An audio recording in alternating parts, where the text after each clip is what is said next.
You're watching college softball on the SEC Network. On this Friday evening, we're coming to you live from News Park in Starkville, Mississippi, on the campus of Mississippi State for a huge late-season SEC showdown, a top 25 matchup between LSU and Mississippi State. Alongside Brittany McKinney, I'm Anthony Craven. And Brittany, when you look at what is potentially at stake this weekend, especially in terms of positioning yourself to host a regional postseason this weekend, to say it's a big weekend for both teams is a huge understatement. The implications are infinite. You look at that 1 through 20 list in the RPI, that is something that the selection committee relies heavily on when they decide seeding for postseason. In the top 16, that's where you want to be to get that host site. You see LSU feels pretty good about being 11. Mississippi State at 19 can play their way into a top 16 with a good weekend here, but LSU wants to stay at home postseason. Speaking of LSU, one of the reasons they are in the top 15 of RPI as of this week is because of their hot play in the month of April. Yeah, when you want to play your best, LSU's playing their best. They had a bit of a slow start starting in Clearwater, and then March, their batting average was down, but last 11 games, they've been red hot at the plate. You see 72 runs scored in 11 games. LSU's offense trending in the right direction. And then you look on the other side, Mississippi State, their offense has kind of been struggling throughout the season. They haven't had the numbers that you historically see from a Mississippi State offense. Just 222 in the month of April, but what's been able to hold this team together has been in the circle and their pitching. Their pitching has been steadfast and trending, up all year long. Speaking of pitching, Mississippi State ranked in Division I in the top 5 in a lot of different categories. And it's really been a trio of pitchers this year, all the newcomers this season to Mississippi State. And we're going to see tonight Alyssa Faircloth, the lefty, get the start in the circle. Yeah, you mentioned the trio. This day and age with the offense like it is and the home runs and the records we're seeing broken, you can't just ride one arm anymore. To have 2 pitchers is a great thing, but to have 3 that can put up great numbers like Mississippi State has this year has been great. And they're going to have to lock in this game, this series against the LSU team that we've seen. Their offense is just getting better week to week. Pitching coach for the Bulldogs, Terry McKinney's done a really good job assembling and developing this staff here in Starkville in 2026. Faircloth, a 6-foot-tall junior lefty from nearby Northport, Alabama.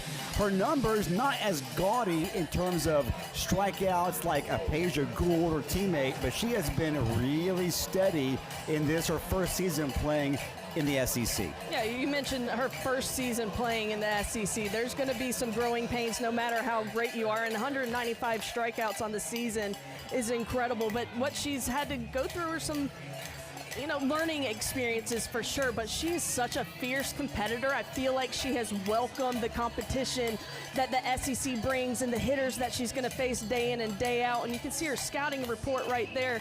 Not going to overwhelm with velocity. She's going to work off her curve and her rise ball, but the one pitch that sets Alyssa Faircloth apart is her elite changeup. Coming from the left side, it's incredibly deceptive. She spins it so well. A ton of swing and misses on that. Looking to see if she can establish that pitch early and kind of what LSU's plan at the plate is against that changeup.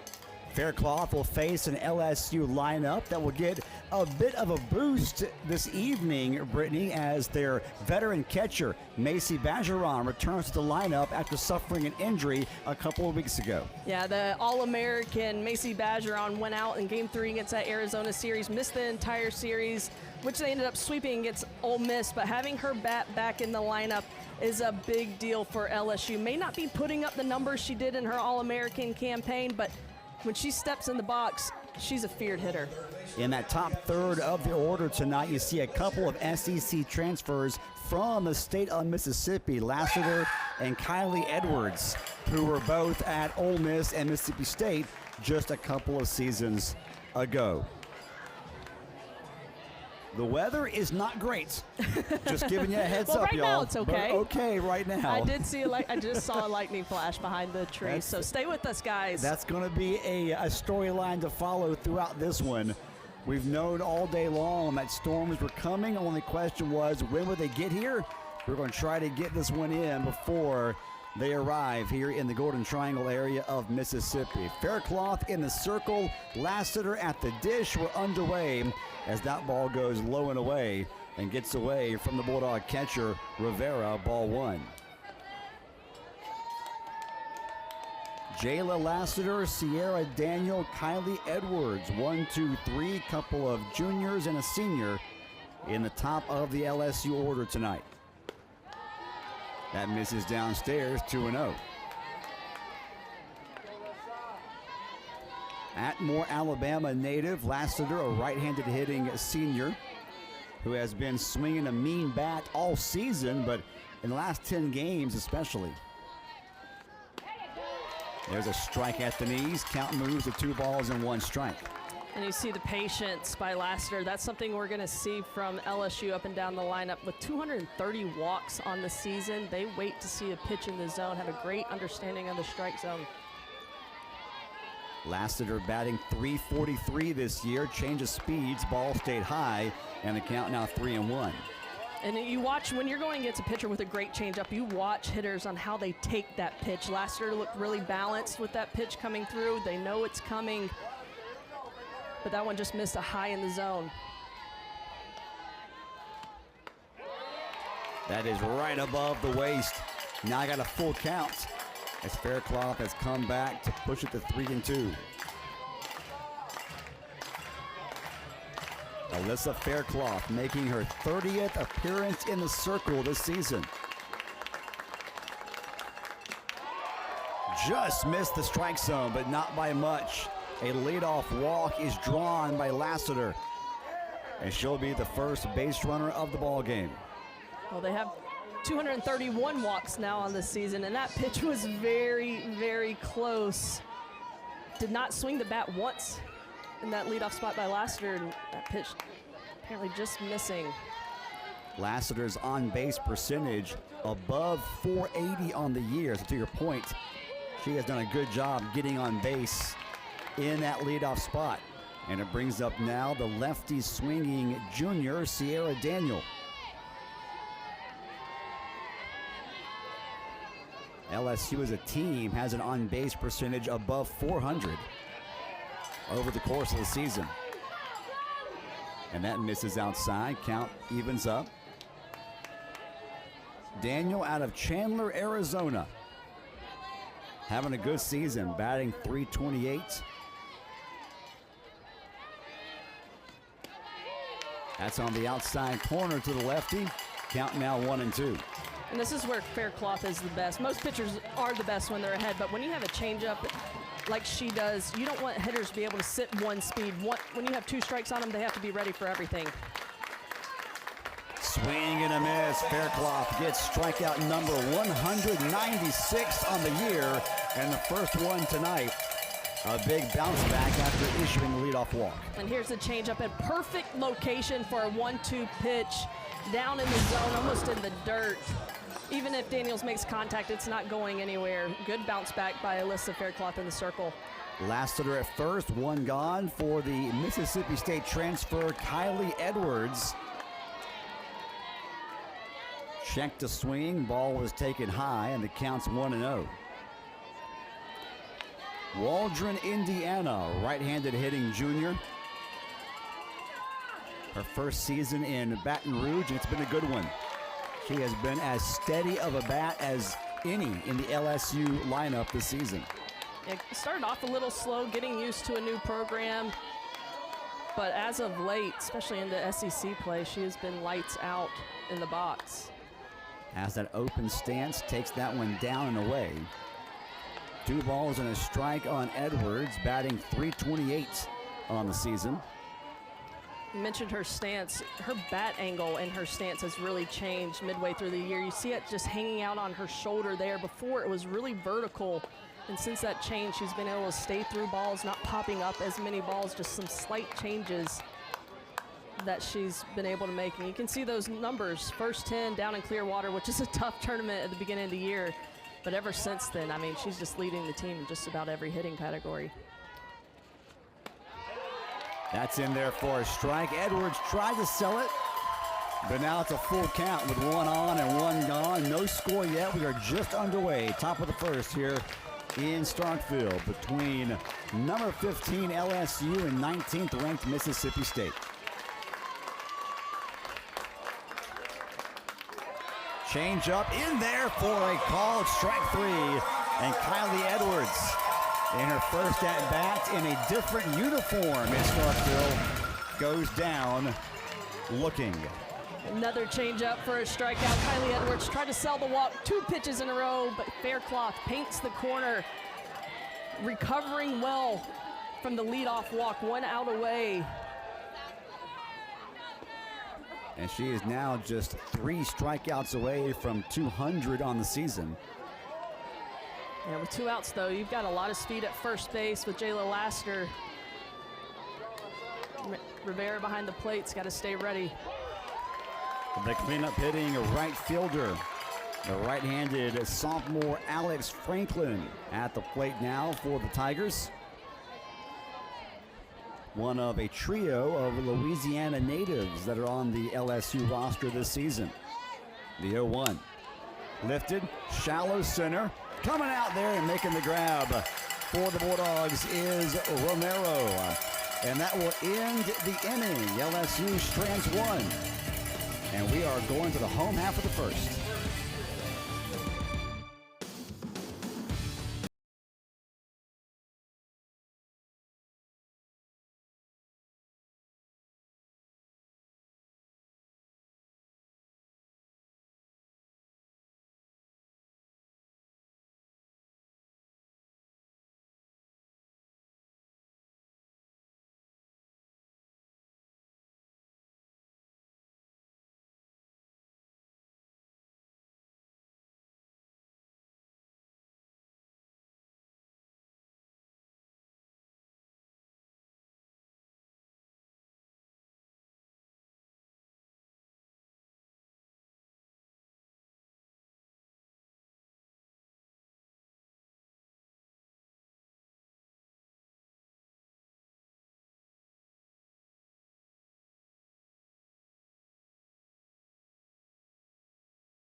The sophomore lefty, Jaden Heavner, will get the start in the circle for LSU. No surprise that the paced Florida native gets the start here in game 1 of this 3-game weekend series. Brittany, what can you tell us about the LSU starter? You know, just a sophomore in the circle coming from the left side. She throws the ball hard. She's going to be in the upper 60s. Has a nice curveball, rise ball, changeup, and it's really, curveball, rise ball, and then has a changeup. But that curve and rise is really her go-to pitch, and it's really deceptive to know if that ball is going to stay flat with her curveball or if it's going to rise in the zone. She's going to try and get ahead with the curve and then get swing and misses out of the zone with that rise ball. She'll face a lineup for Mississippi State that will have Styles, Barbary, and Kiara Sells in the top third. And there you see in the middle of the lineup, the DP, the power hitting lefty Anna Carter, who has been over the past 2 weeks State's best hitter. Yeah, and they've been trying to find somebody to fill that DP role. Anna Carter, you know, the best hitter as of late, is going to find herself there, and that's a lefty-lefty matchup. That'll be an interesting one to watch. Morgan Styles, the sophomore shortstop, will lead things off for Mississippi State. Their first at-bat, first time facing on the weekend, Heavner, who starts off Styles with a strike. Styles, a right-hander from Athens, Alabama, batting .333 on the year, has been one of the more steady and consistent hitters for State this year. Fouls that one back, and she's behind quickly, 0-2.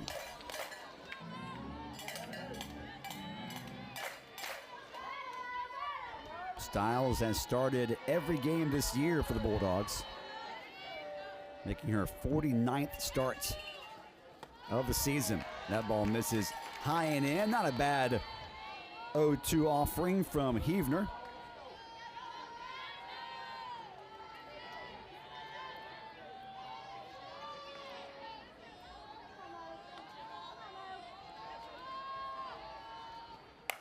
Styles hits one hard to left field. It is going to be off the top of the wall. Trying to go into two. She'll get there standing up. Just missed being a home run by a foot, if that much. That is a screamer off the top of the wall and a stand-up double to lead things off for Morgan Styles. If there was any wind out here today, that ball would have been gone. But Styles, I think, looking for that curveball coming in on her hands, does a great job pulling her hands inside and just getting her barrel there to hit it hard.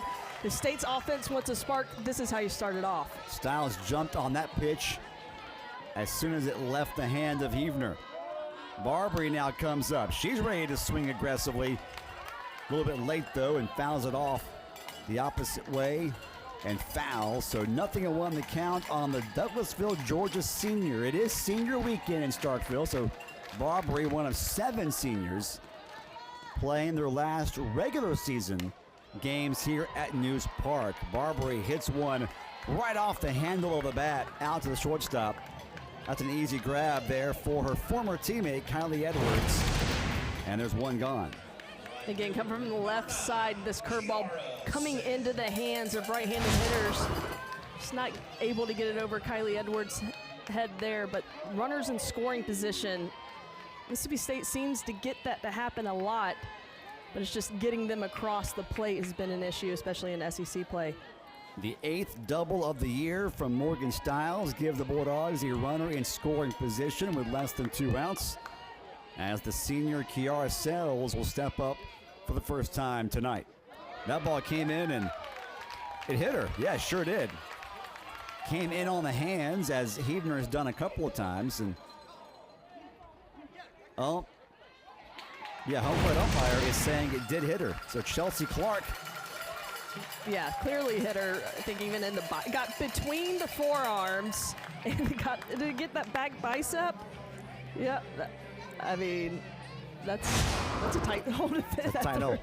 But at least she's stronger. That's where you got some padding. But in the last 17 games, Sells has reached base by a walk or hit by pitch 18 times. Make that 19 in the last 17 games. 2 runners on, just 1 out, as Paige Ernstis steps up. Takes the first offering high from Heavner. Sells did not do a great job selling that hit by pitch. Well, I think it happens to her quite frequently. She knows how to wear it where it doesn't look like most people would be grabbing something. I mean, it's almost as if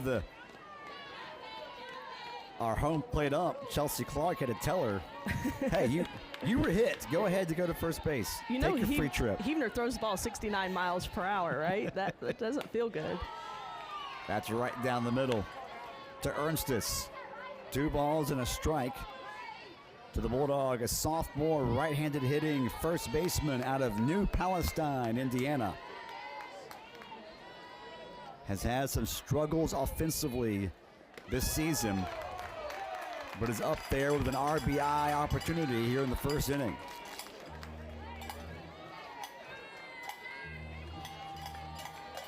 Where the Bulldog coaching staff would love to see Ernstis get going here in the late portion of the season. Hits one high into the air, not very deep, right center field. Coming over for LSU is the right fielder, Franklin, and she makes the grab, and there are 2 gone. Yeah, this would be huge for Heavner and LSU to get out of this inning without allowing a run across. I mean, Morgan Styles started off the inning with a scorcher off the left field wall. Gets in scoring position. Mississippi State has the opportunity to steal the momentum from the very get-go. Heavner doing a nice job to work it 2 outs, and Styles still standing on second base. 2 on, 2 gone. Anna Carter, who we highlighted when looking at State's lineup, is at the plate for the first time this evening. Styles at second, Sells at first. Fly ball foul off the netting behind the home dugout. And quickly, Heavner out in front, 0-2 on one of State's better hitters. Carter, a senior lefty.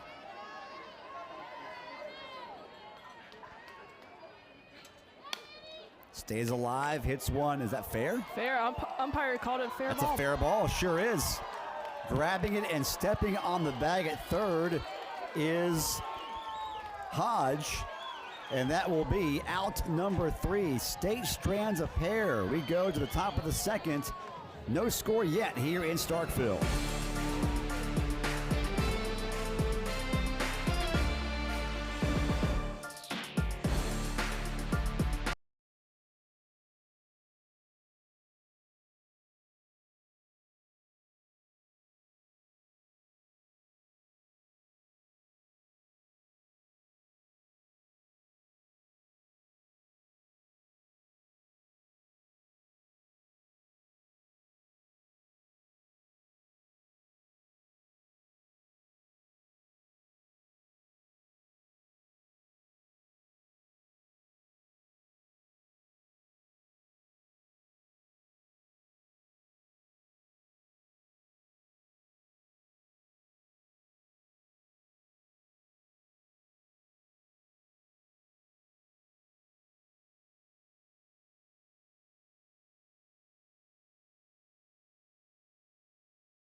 We're heading to inning number 2 in Starkville alongside Brittany McKinney.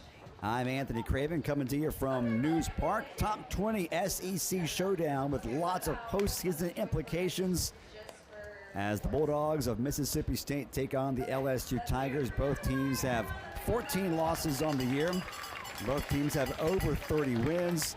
The difference right now in resume, Brittany, between these two teams is LSU has 3 more SEC victories the state does coming into the weekend, making it a big weekend for both teams, but I would argue even bigger for the Bulldogs. Yeah, if the Bulldogs had put themselves in a good position to host, but then got swept last weekend against A&M, just won the SEC series against South Carolina, but had been so close to grabbing another game from Georgia, a game from Tennessee, where they could have taken those series and put themselves in a better situation coming in this weekend, but this weekend has turned into a must-win because of that.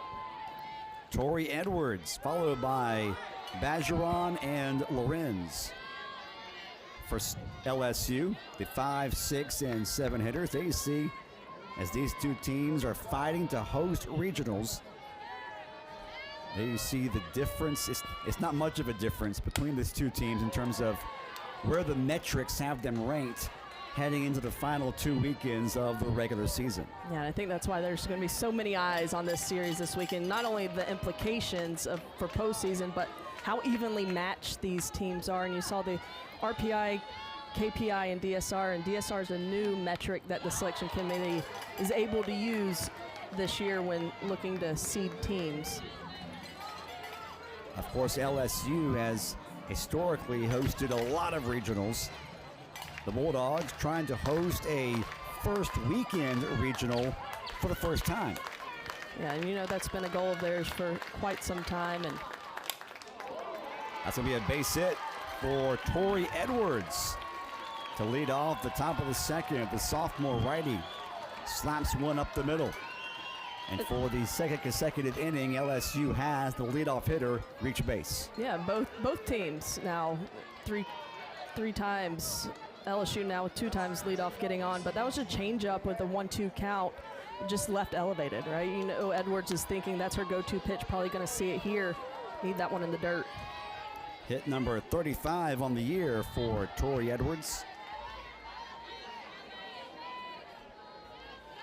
So once again, Faircloth having to pitch out of a bit of a jam as the senior catcher, Bajeron, steps up for the first time, coming back from that injury. That pitch in at the knees for a strike. 1-1 the count on Macy Bajeron, who's had a bit of a slumping offensive senior campaign so far, batting just over 200 as she swings and misses and falls behind at 1 and 2. Yeah, last season, her and Tori Edwards, who's standing on first base, they were the Smash Sisters. Like they accounted for half of the home runs on LSU. Having a tough time this year, but they are still very feared as Faircloth responds with a strikeout. And that'll be for Faircloth, her third K of the ball game already. Her third K, but this is the first one that we've seen that was not the changeup. Instead, keeps climbing that ladder with the rise ball and gets a swing and miss. One on, that's Edwards. One gone as Char Lorenz will step in for the first time to face Alyssa Faircloth. She'll take ball one, up and in. Lorenz, the LSU starting left fielder tonight, a sophomore. Runner takes off, throw down is in time.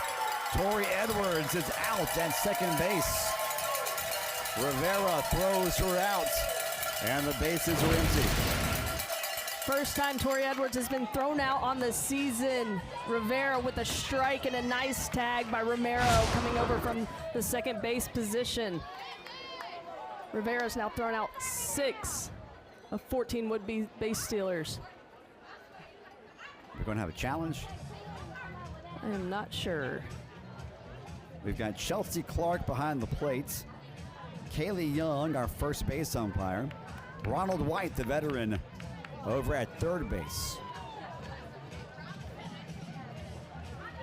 Conversation here. My only guess would be that umpire, first base umpire, Kaylee Young, may have called Edwards for leaving early since that's a delayed dead ball. Just confirming they wanted the result of the play on that. That wouldn't make a difference if you're trying to decide whether or not to challenge that if you're LSU. Absolutely. So a heck of a throw there, whether you scored as a caught stealing or a 3 unassisted. Either way, Edwards erased from the bases.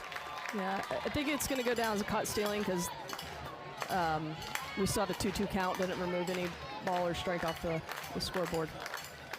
So 2-2 the count on Lorenz. With 2 gone and no one on. She fights that one off to stay alive, hits it towards the first base dugout. Lorenz just batting .243 on the year, a Munster, Indiana sophomore. We got at least 4 Indiana natives on the field tonight. I thought they played basketball in Indiana. And football now too, apparently. Oh my gosh, how about that? Yeah. That's a football state now, football school. I was unaware until recently just how good the high school and club softball had become in the Hoosier State. That ball misses up and in. Count is now full. Lorenz, 28 hits on the year.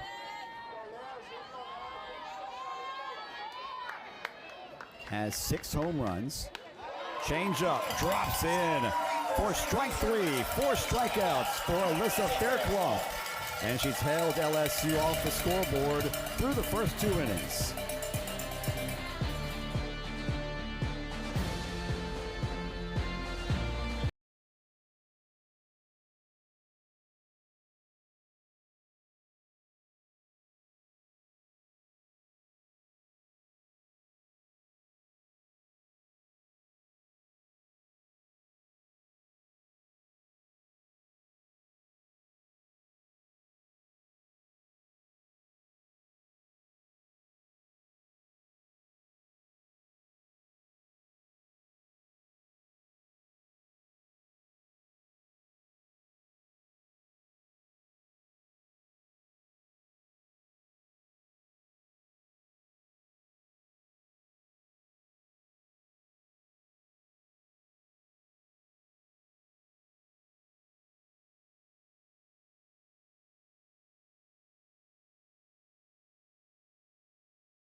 We are getting closer and closer to this year's SEC softball tournament.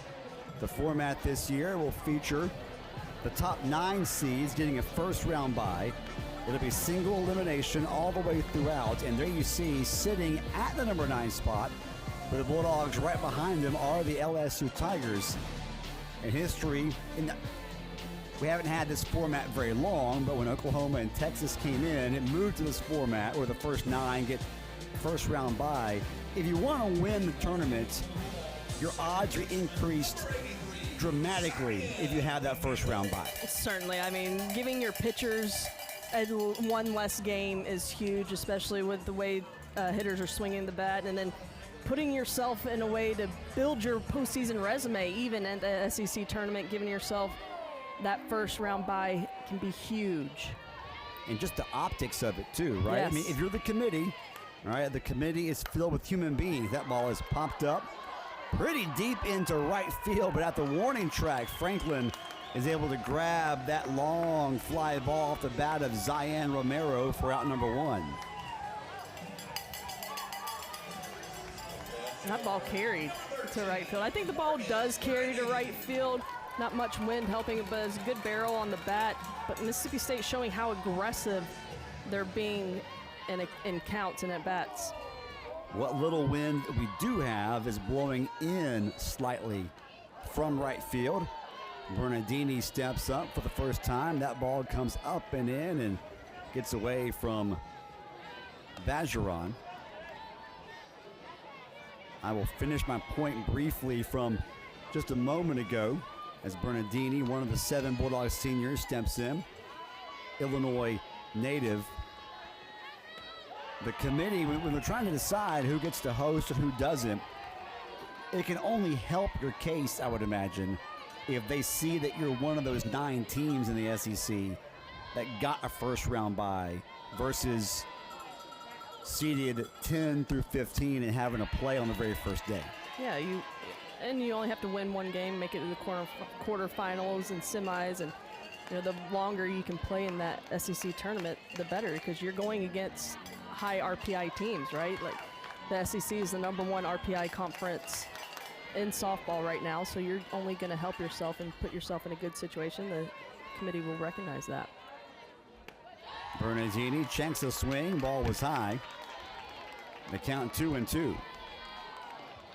Bernardini followed by Rivera. If either of them reach, then we'll see the 9-hole hitter Kenley Keller step up for the Bulldogs. No score yet. Home half of the second. Bernardini fights that one off. Count remains 2-2. Bernardini batting just under 270 as she makes her 48th start of the season. Some light rain beginning to fall here at News Park. Don't want to see that. But the fans are prepared. This ball lifted deep to right, and again at the track, Franklin hauls it in for out number 2. Look, those are back-to-back quality at-bats by Mississippi State. Recognizing that pitch on the outside corner, committing to it, putting a barrel on it, but just hung in the air too long, and Franklin's able to grab. So no one on and 2 gone as Des Rivera will step up for the first time in the ball game. The Bulldog senior catcher.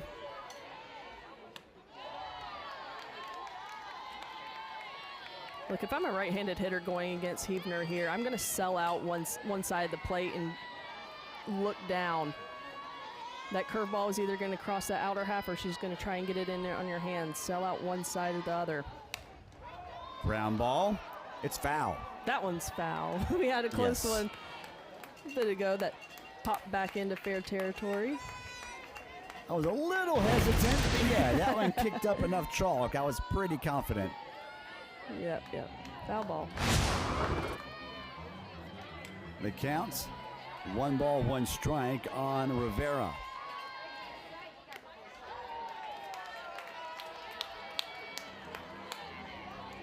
She fouls that one back, and the count now 1-2. Rivera,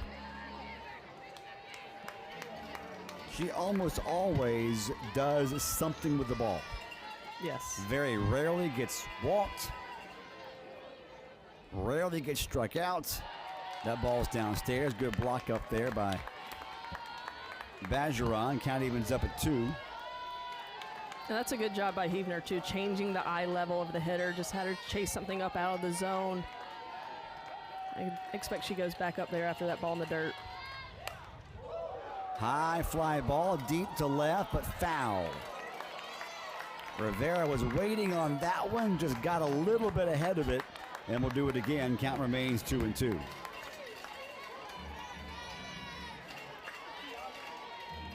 Rivera, 3 home runs on the year, 7 doubles. To go along with 19 singles, 29 hits total. Fouls that one back. She is so tough. She is. To get out at the plate. She is, and she's showing us why, because she can put on a good battle at the plate, foul off the pitcher's pitches, put a barrel on the ones that are in the zone, and frustrate pitchers. The Chino, California native steps in, hits that one foul. Nice attempt at third by Hodge, but the ball was already foul, so the at-bat continues, and again, the count remains 2 balls and 2 strikes.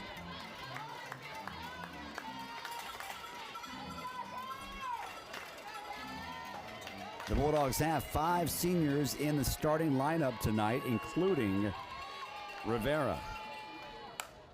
Bouncer, deep to the shortstop, throw to first is there in time, and nicely played by Kylie Edwards, and that'll end the inning. State goes 3 up, 3 down through 2. No score between LSU and Mississippi State.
Known for her strikeouts, is doing it again here tonight. 4 on the day, 3 on the changeup, 1 on the rise ball.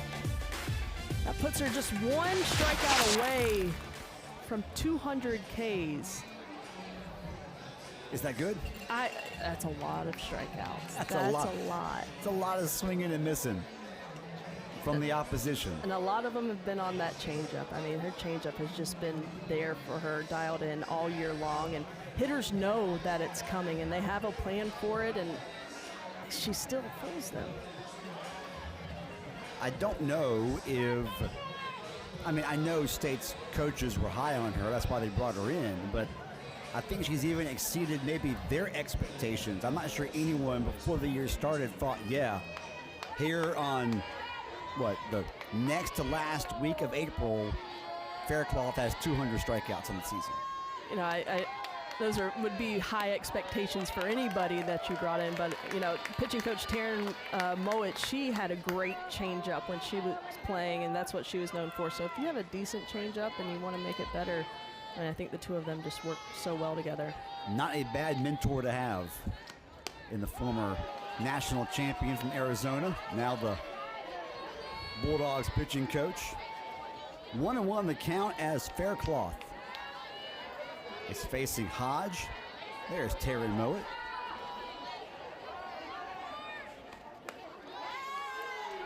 Had some high stakes duels with Tennessee. That was 21 years ago don't now, say isn't that. it? She's going to be mad at you now. I shouldn't have put a number next to it. A few seasons ago. The 2-1 downstairs, count now 3-1. That's not a bad pitch.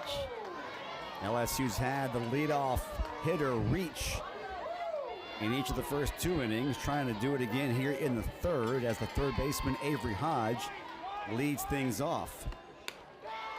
Boy, Hodge, and at least in that at-bat, she approached it as a true slapper. That's a bit of a lost art these days. And she draws the walk, and she's on base. And again, LSU 3 for 3 in getting that leadoff hitter to reach. Yeah, and I think that's exactly what LSU's been wanting, what you want to do if you want to get something started. But Mississippi State and Alyssa Fairclough has done a nice job of keeping the runners where they are. We haven't seen any small ball attempts either. We saw last inning Tori Edwards get thrown out stealing, but besides that, we haven't seen any bunt tips. And here, towards the bottom of the lineup, interested to see if they try and just put the ball in play and make Mississippi State make a play. Allie Hutchins hitting ninth, the LSU DP. Takes that for a strike at the knees. You mentioned Edwards getting erased from the bases in the second inning. We got confirmation during the break before this half inning began that they did call that she left first base early. So that's the official call, is that she left the bag too early when she was on at first in the top of the second. Hutchins, a Paducah, Kentucky native, began her college career at Kentucky before transferring to LSU, now a junior. There's that changeup. Got her looking. And that'll be strikeout number 200 on the season for the lefty, Alyssa Fairclough. We mentioned 3 for 3 with getting the leadoff runner on. Fairclough's 3 for 3 with a strikeout after that leadoff runner reaches base. I mean, just the response for Fairclough, she's a fiery competitor. 1 on, 1 gone, top of the order, Lassiter is up there for the second time. She drew a walk her first time up. One of the 29 walks that she has drawn this season. There you see her impressive offensive numbers on the year. That ball just missed. It's been a bit of a tight strike zone here for both sides in the first 3 innings. Yeah, it has. Which if you're a... But hitters need to recognize that, right? Correct. We've seen Mississippi State be very aggressive in the box, whereas LSU's been extremely patient until then. Lassiter blast one to the gap and left. Rounding second. And now third. Throw coming home. Is it in time? No! Just sliding in before the tag could be applied was Avery Hodge. And that'll be an RBI base hit to the gap for Lassiter. And LSU is on top 1-0. Lassiter showing good patience at the plate. Runner on first base drills this one into the left center gap. Played well here, but the speed coming around the bases. Avery Hodge scoring all the way from first base, and LSU takes advantage of having a runner on, but it looks like we're going to take a look at something.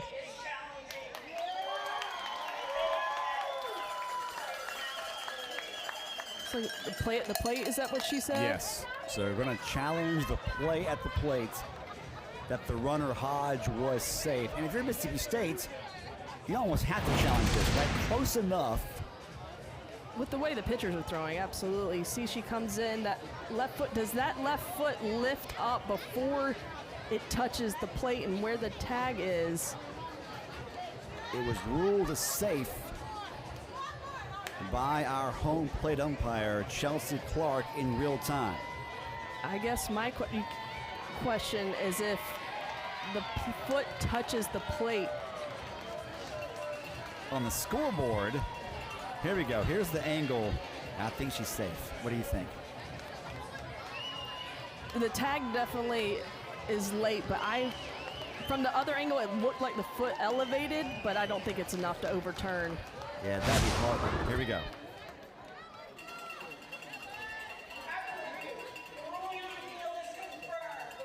Safe. That's Mississippi State's first challenge. They have 1 remaining. As a former catcher, was there anything different Rivera could have done on that play? Or was that just Hodge having great speed and a good slide? Yeah, great speed, got around the bases fast. I'm shocked that she scored from first base on that. You know, it was just the timing. The ball just didn't get there in time. She even held up for a half second when the ball came off the bat, making sure State wouldn't catch it. Daniel hits the first pitch, pop up right behind the bag at second, and the Bulldogs shortstop is there as Stiles makes the catch for out number 2. So LSU draws first blood. A familiar run producer in Jayla Lassiter drives in the first run of the ball game, her 30th RBI of the year. That puts her tied for second on the LSU team in RBIs. Tori Edwards is still the team leader. And LSU has been really good this year, Brittany, when scoring first. Yeah, I guess their pitchers like to pitch with the lead. I mean, 23-4 when scoring first. Tells you Mississippi State's got some work to do. That ball hits her? Yeah, it came up and in and hit her on the shield. That's why it sounded like that. Okay. It was an odd hop or bounce off of the arm, but yeah, hit her right on the Evo shield there on the left elbow. So after Daniel flied out, Kylie Edwards gets hit by a pitch, and now Alex Franklin will be up. So Edwards, the former Bulldog, is on base for the first time tonight. LSU on top by 1, trying to add to it. They've got a runner on in scoring position with Lassiter. Swing and a miss there as Franklin chased the drop ball, and the count evens up at 1. That was a big swing, too. And Mississippi State's been getting a couple barrels on the ball, so I know LSU would love to push another 1 or 2 across here. Swing and a miss, strike number 2. All right, now here's the question. Back-to-back change-ups, big swing and misses. She go back to it. If she does go back to it, this ball has got to be in the dirt. You cannot leave it close to the strike zone if you're going change-up, or any pitch, really. Alex Franklin waits on it. There's a straight rise ball there, missed a little outside, and the count evens up.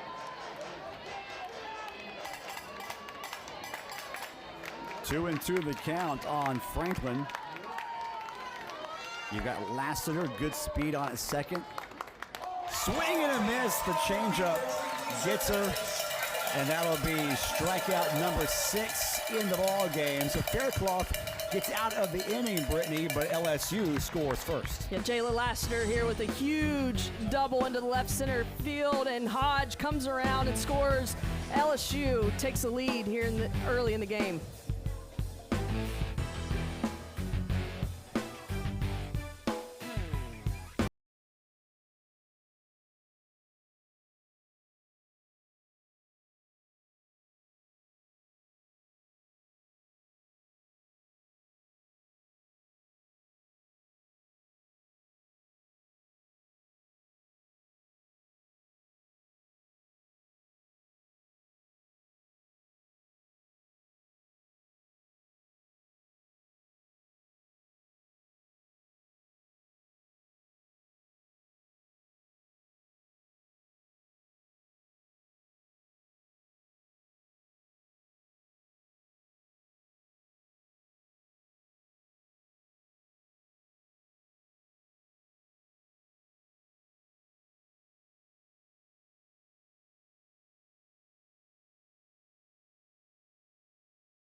The crowd getting into it here in the bottom of the third, hoping their Bulldogs can get some offense on the scoreboard. The LSU Tigers have drawn first blood thanks to an RBI double from Jayla Lassiter in the top half of this inning.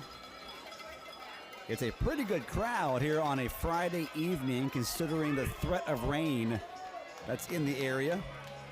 The cowbells are active. Got a couple of LSU rows of fans also. The Tigers always travel well. Big fan base. And what works well for LSU fans in a rain game is that so many ponchos are already yellow and gold. That's It true. works with the color scheme. Light rain right now, but nothing that's going to impact the game. Hopefully it stays that way. Heavner getting to pitch now with a lead for the first time tonight. She'll face the 9-hole hitter, the freshman outfielder, the righty, Kinley Keller.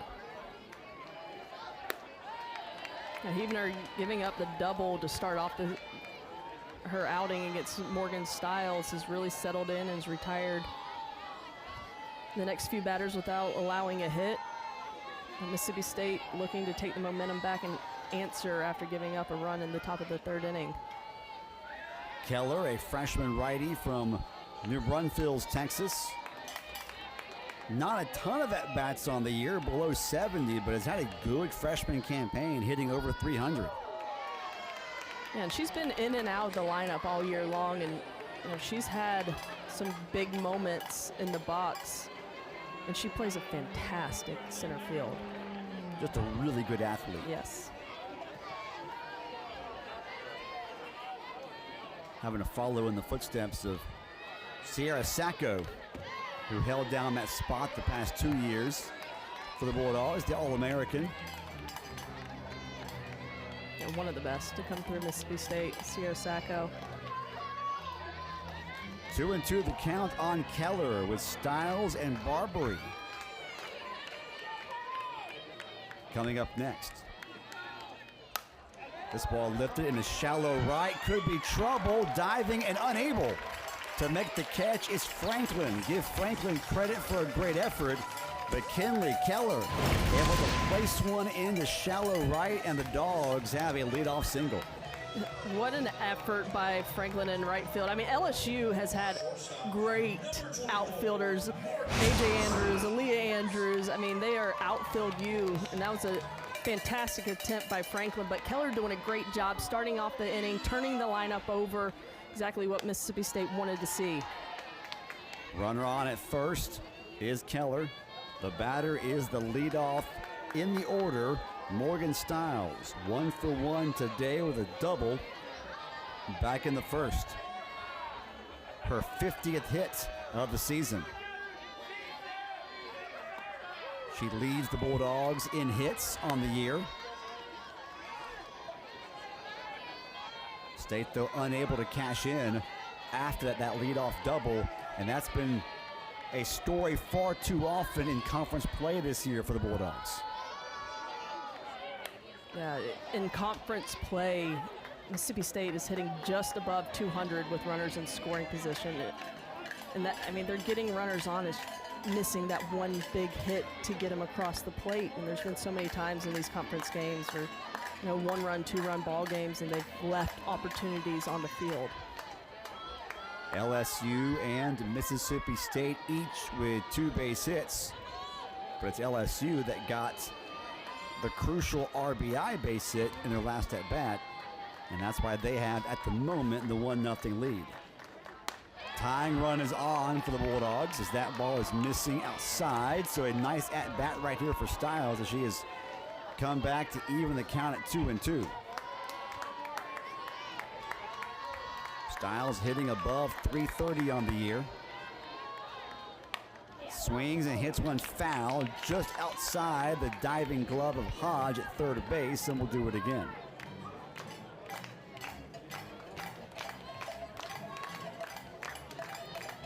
The lights are on here at News Park. Clouds are moving in, but so far, fingers crossed, no lightning. They're doing good so far. Stiles gets her timing down. Did she go around? Yes, she did. Tried to check the swing, but went around on a ball that was up and away. A nice rise ball from Huebner. And that'll be out number 1. Huebner just gets Stiles in swing mode. That ball well off the plate, and you can see the reaction from Stiles. As a veteran hitter, she knows better. But that's what Huebner can do. She can work all locations, and when she gets ahead, she gets in the head of the hitters.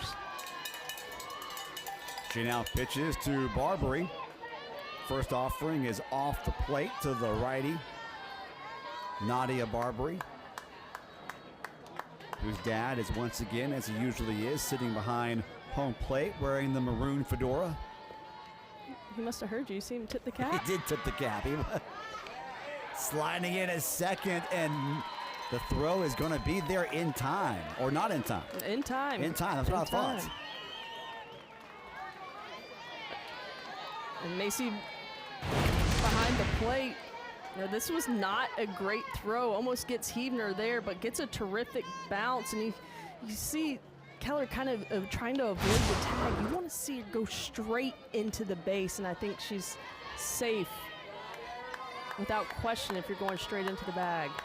So good job by LSU as that ball is lifted over the glove in center field of Lassiter.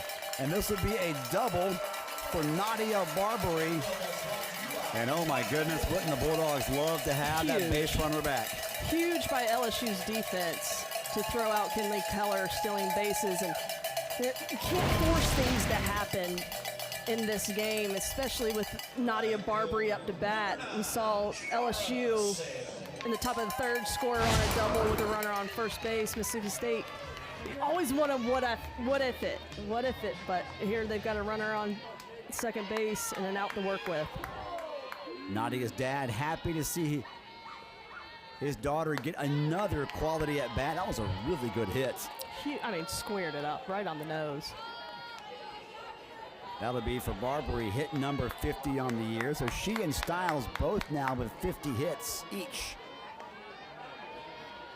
Batting at the top of that MSU lineup. Sells steps in for the second time this evening to face Heavner. She's out in front, 2 balls and no strikes. Can Sells, a 384 hitter on the year, come through with a big RBI 2-out base hit? I wouldn't give her anything good with first base open and 2 outs. With Ernstis in the on-deck circle. Yeah, Ernstis, she has plenty of power, but it's been kind of up and down here, and if you had to pick your poison early in the game, and now a 3-0 count, no, I'm not giving her anything good. And that'll be a 4-pitch walk issued to Kiara Sells. Tying and lead runs are on for the Bulldogs as Ernstis will step up. First baseman, number 12, Paige Ernstis. Ernstis 0 for 1 so far tonight.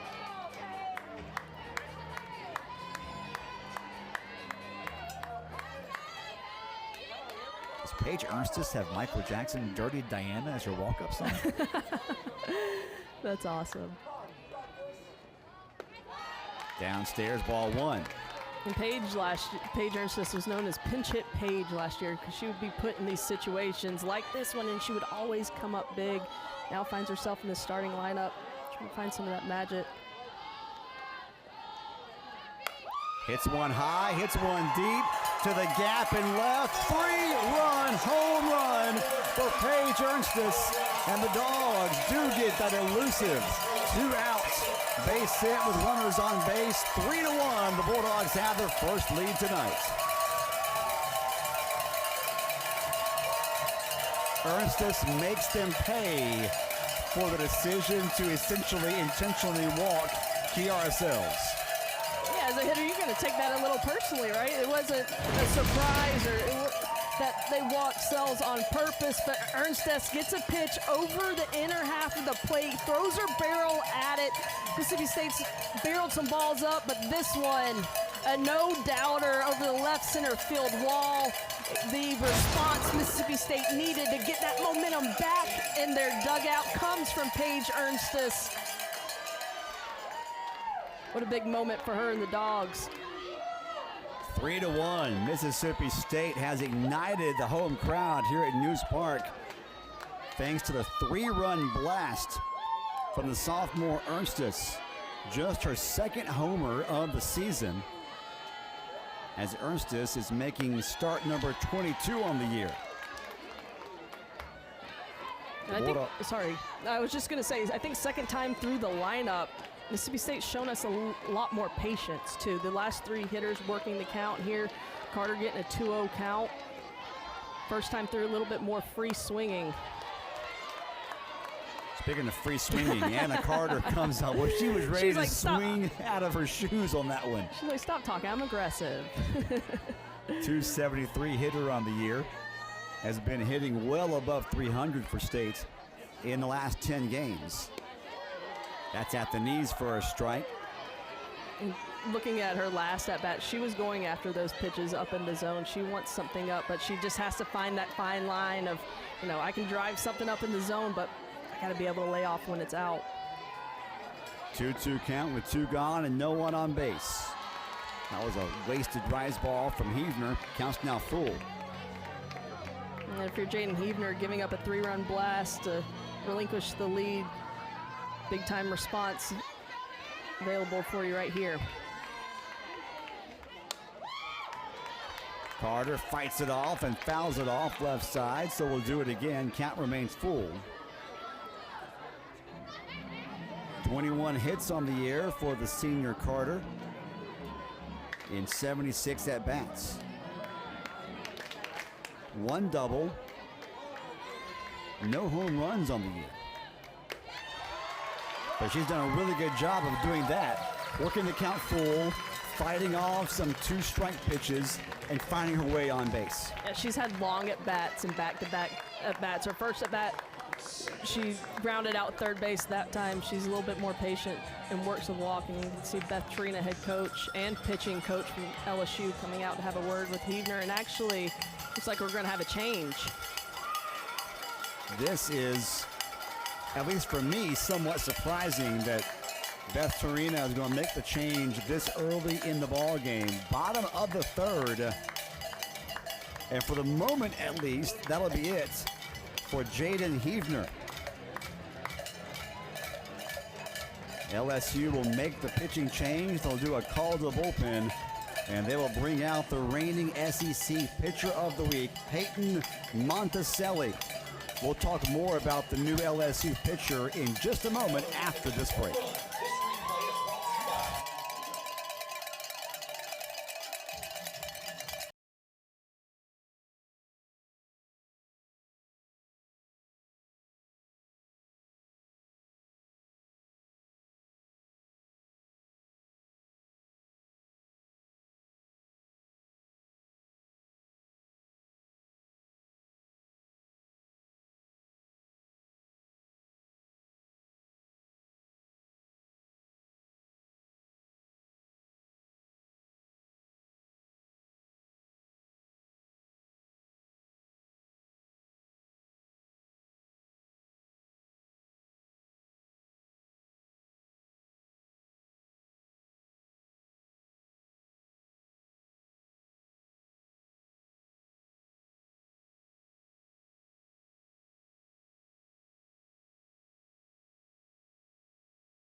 We're in the bottom of the third. Mississippi State has just taken a 3-1 lead over LSU thanks to a 3-run home run from Paige Ernstis. And that chases LSU starter Jaden Heavner, who has been LSU's best pitcher of the year, or on the year, has forced her out of the game, at least momentarily. And LSU hands the ball now to Monticelli. And this is something we saw last weekend from LSU. Heavner getting the start and then Monticelli coming in when they're behind 3 games in a row against Ole Miss and ended up getting the win. So she is in familiar territory coming in the middle of the game as a long relief, if you will. Pitched in relief a total of 7 innings against Ole Miss last weekend and got remarkably, the victory in all 3 of those games. Yeah, that'll get you SEC Pitcher of the Week. 3 wins in SEC play, but not one start. You don't see that very often. But, you know, some pitchers thrive in these kind of situations. Give me the ball when we're behind in the game. Let me take back control, and it seems like Peyton Monticelli is one of those pitchers. Swing and a miss. Zion Romero trying to keep the Bulldog 3rd inning alive. They've scored 3 in this at-bat to take their first lead of the game after LSU scored first in the top of the 3rd. Romero fouls it back towards the circle. Fouled it off, I think, that left foot. Never feels good, especially even if you have the guard on. Ooh, I think it missed the top of it. Why does it have a little dip in it? That was right where it hit. Make that taller. Right? That misses low and outside. Good take by Romero. Did you ever wear the shield when you were at the plate? I didn't until I got hit in the elbow by Monica Abbott, and then I started wearing the Evo shields. Monica Abbott did that to a lot of folks. High fly ball. Fairly deep, but an easy play in center. Lassiter will squeeze it, and the out is recorded. But Paige Erstis gets the Dogs on the board. A massive 3-run home run after Nadia Barbary got the double. 2 extra base hits and 3 runs for State in the third.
Top of the 4th inning in Starkville. 19th ranked Mississippi State leading 15th ranked LSU 3-1 as we head into the middle innings here in Starkville. Bit of a rainy Friday night, off and on drizzle as expected, but so far nothing that has wreaked havoc in the stands or on the field. Alongside Brittany McKinney, I'm Anthony Craven. Alyssa Faircloth is back in the circle, and now Brittany, for the first time tonight, gets to pitch with a lead. Yeah, and I think the first thing on our mind would be get out of here without letting the leadoff runner on base, which hasn't been the case yet in this game. High pop up, shallow and right.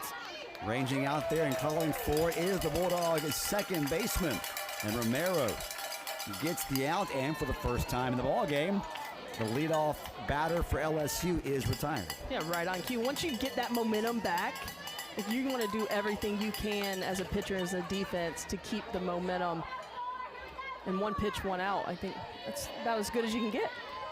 So Tori Edwards is retired. Now it's up to Macy Bajeron to try to get on base for LSU. Bajeron 0 for 1 tonight. Behind in the count, 0-1.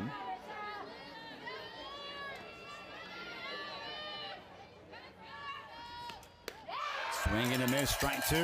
And that's what Faircloth did to Bajeron in our first at bat, was that rise ball. Got her swing through it and just kept elevating, climbing the ladder as she was ahead.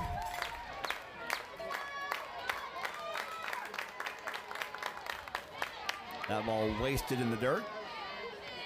The count now 1-2. Macy Bajeron, the 5'4", right-handed hitting senior catcher from Rayne, Louisiana.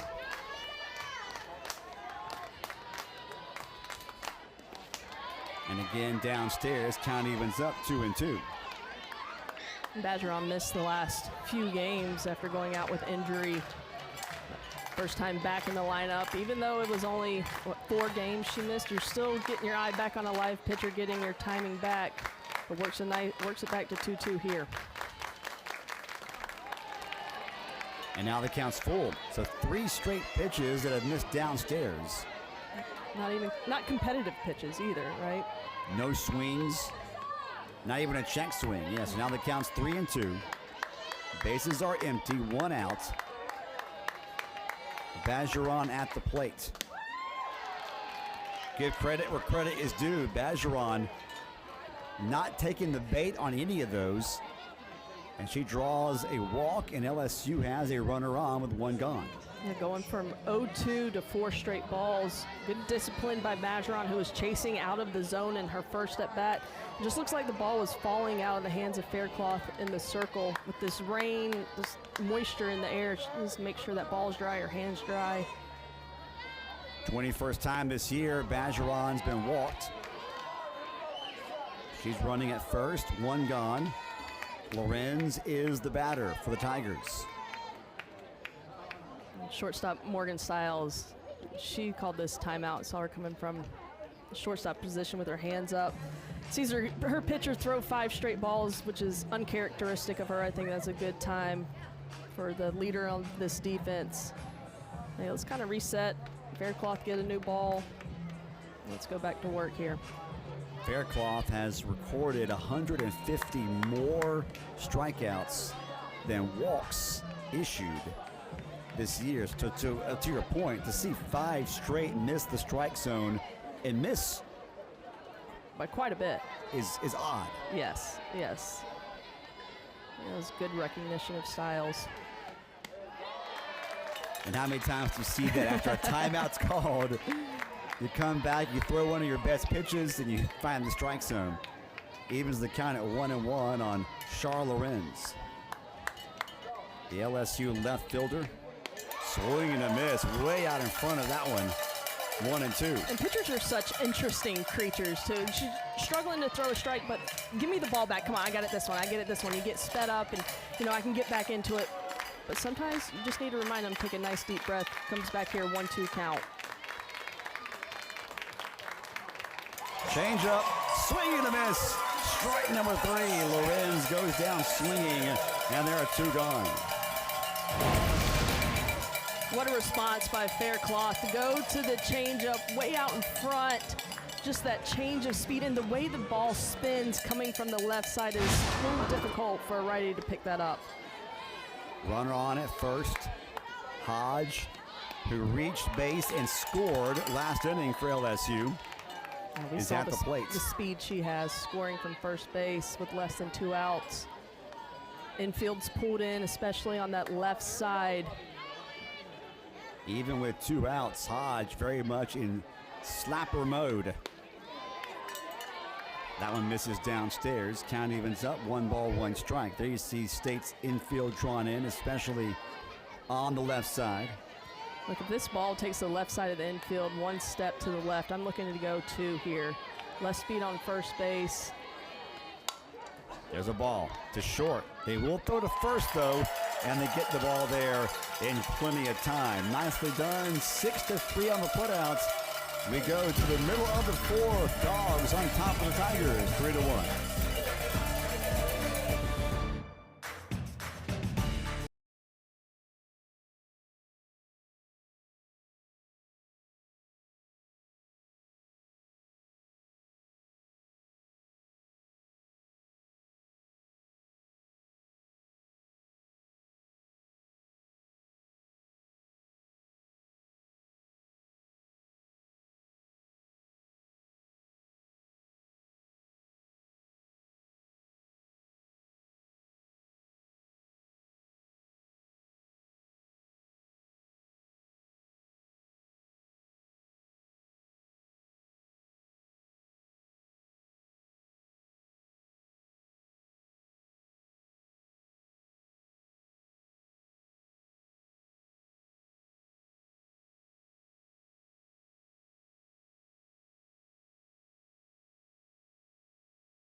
This SEC tournament is officially underway.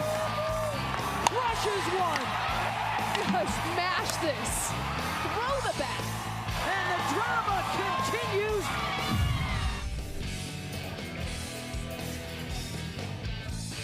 The SEC tournament 2026 coming up that May, the first full week of May 5th through 9th, going to be exciting as usual. So many good players, so many great teams going to be involved in that one. Speaking of good players from the SEC, how about the reigning SEC Pitcher of the Week, LSU reliever Peyton Monticelli out there for her second inning of relief work. What does she do so well from the circle, Brittany?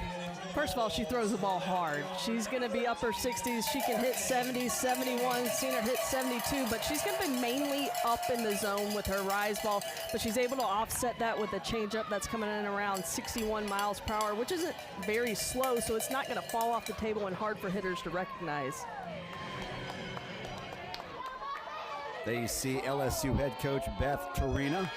They're on the right-hand side of your screen. Her 15th year. Boy, hard to believe. It's already year number 15 for her in Baton Rouge. Yeah, I remember when she came over from FIU to take over for Yvette Girard. The legend. One of the only coaches, I believe the only coach in our sport to win 2 national championships with 2 different schools, Yvette Girard. But Beth Torina, she's made it to 4 Women's College World Series. Just been there for 15 years and just keep producing great pitching and outfielders and hitters and All-Americans. That ball right off the handle of the bat. Little lazy pop out in foul territory right near the bag at third. Grabbed by Hodge for out number 1, and that's a quick recording of an out off of Morgan Bernardini. So Bernardini, the senior, on senior night. A couple of quick at-bats. Des Rivera now steps up. I thought State's bottom 2 hitters, Rivera and Keller, had really good at-bats. Their first time through facing Heavner. I'm intrigued to see what they do against Monticelli. Yeah, I think the bottom of the lineup, it was huge to get those runs across for Mississippi State. High fly ball should be caught in left. Lorenz underneath it, and she grabs it for out number 2, and Rivera is retired. No one on for the number 9 hitter, Kinley Keller. You know, Monticelli, we mentioned she was the pitcher of the week last week. Didn't get a single start in that Ole Miss series, but got 3 wins. So she's done a great job of coming into situations and stopping the bleed, slamming the door, and giving her offense a chance. Now, if you're Mississippi State, that's got to be a red flag. Hey, we've got to score some more runs because this LSU offense, late in games, they know how to come back. Monticelli has been key for LSU in the month of April. Yet another example of an LSU player who didn't get off to a great start, but has gotten better and better with more reps as the year has gone on, and right now has turned into an incredible weapon out of the bullpen for LSU. Yeah, and you mentioned the reps. She's a transfer from Oklahoma, didn't get a ton of time in the circle last year at Oklahoma. So getting back into the game, and see it here, she's 1-2-3 inning for Peyton Monticelli. Makes quick work of MSU in the 4th. We head to the 5th. Dogs on top by 2.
It's been the year of record-breaking offenses across the country, not just in the SEC, in NCAA softball this year. How about these numbers? What Oklahoma and UCLA have done as a team are maybe 2 things we've never seen 2 teams do in the same season. Then you have individually what Torres has done as a youngster at Florida State is remarkable. I mean, some of those records you thought would stand forever. The batting average record since '94, but those aren't typos with home runs. 158 home runs for OU, and We've got 2 more weeks of regular season to go. And UCLA between Megan Grant and Jordan Woolery, 31 and 30 home runs. I mean, it's just been the year of the home run, the offense, the power. It's incredible. It really is. And Kendall Wells, a freshman, looking to break the single-season home run record in just her first year.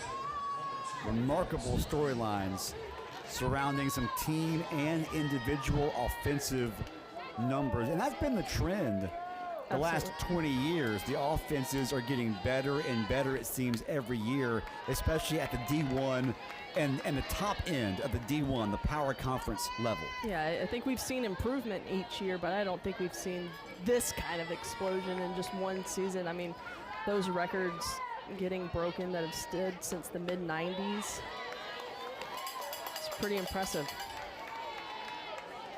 It's hard to compare, too, the way the game was played 30 years ago to now and really try to put those records into context. Yeah, it's hard to find a lot of film from back then.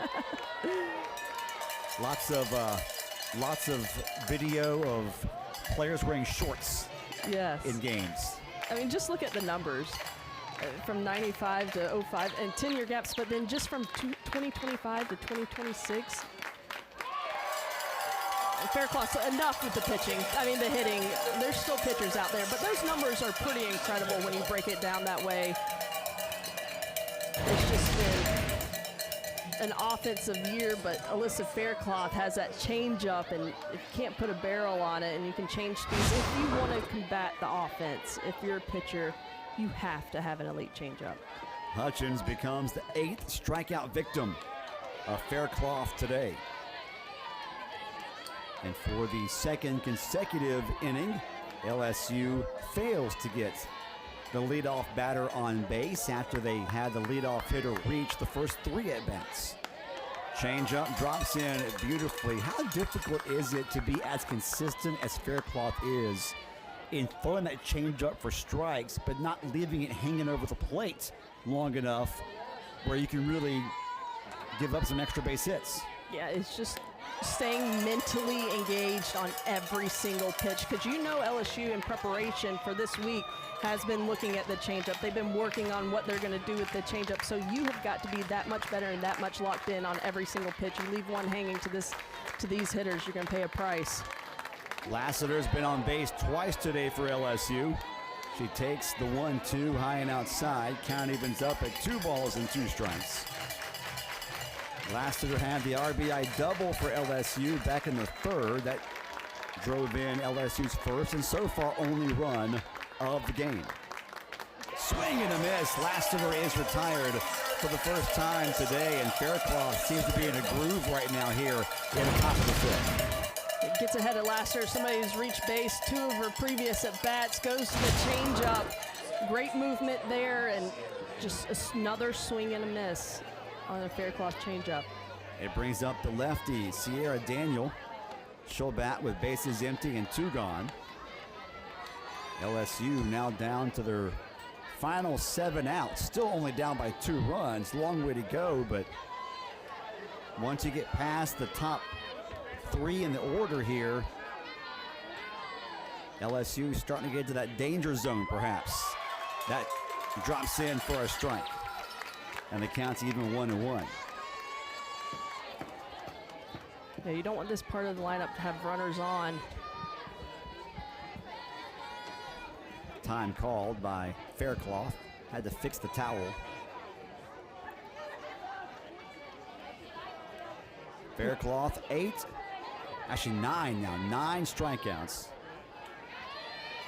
And has thrown only 79 pitches through 5 2/3 innings. Correction, 4 2/3 innings, as that ball misses just a bit downstairs. 2-1 the count.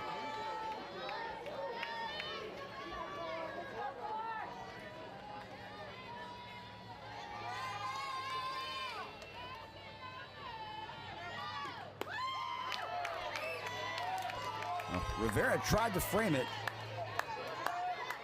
Say with the lower part, that's a lower third of the strike zone. That's not been given as a strike very often today to either team. No, but if you're fair cloth and you're throwing your hard stuff there, you don't want it much more elevated, especially with Sierra Daniel at the plate. Ground ball foul, first base side. Will do it again. Count remains full.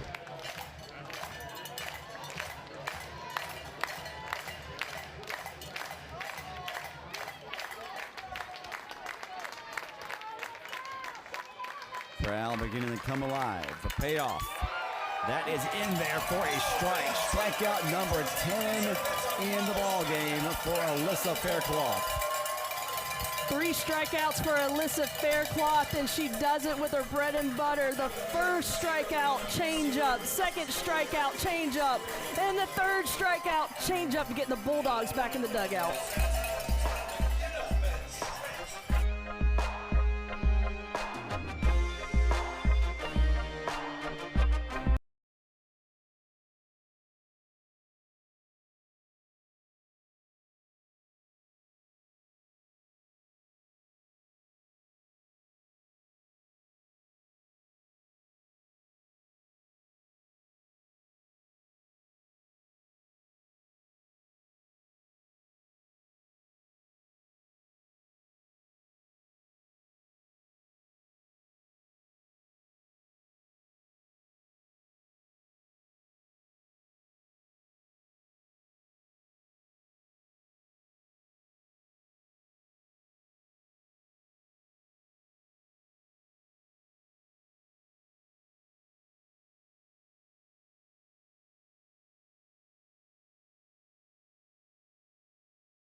The fans who have braved the elements have been treated to a good one so far as we go to the bottom of the 5th. Mississippi State 3, LSU 1 in this pivotal late season top 20 SEC showdown. Lots of SEC and NCAA regional seeding implications on the line tonight and all weekend long. And so far, Brittany, it's been the 2 pitching staffs getting the better of the hitters. One mistake, though, from the starter for LSU, Heavner, and it was Paige Ernstes, of all people, who made her pay for it. A 3-run home run for the Bulldogs in the 3rd. That right now is the difference in the ballgame. Yeah, it is, and it was just a missed pitch by Heavner, but Paige Ernstes, give her all the credit, took advantage of it with runners on base. You know, you can give up solo shots and still be okay, but it's when you give up those 2-3-run home runs that, you know, really still that momentum. But Peyton Monticelli coming in for LSU has really done a nice job since coming in the game to keep Mississippi State off balance, and this will be Morgan Stiles' first time seeing her. So we head to the bottom of the 5th, and it is, as Brittany mentioned, the top of the Bulldog lineup. Morgan Stiles up at the plate to face Peyton Monticelli. Stiles, Barbary, and Kiara Sells, 1, 2, 3 in the state order, as the Dogs are trying to expand the lead, which right now sits at 3-1. That rise ball's wasted, and the count is 2 balls and a strike on Stiles.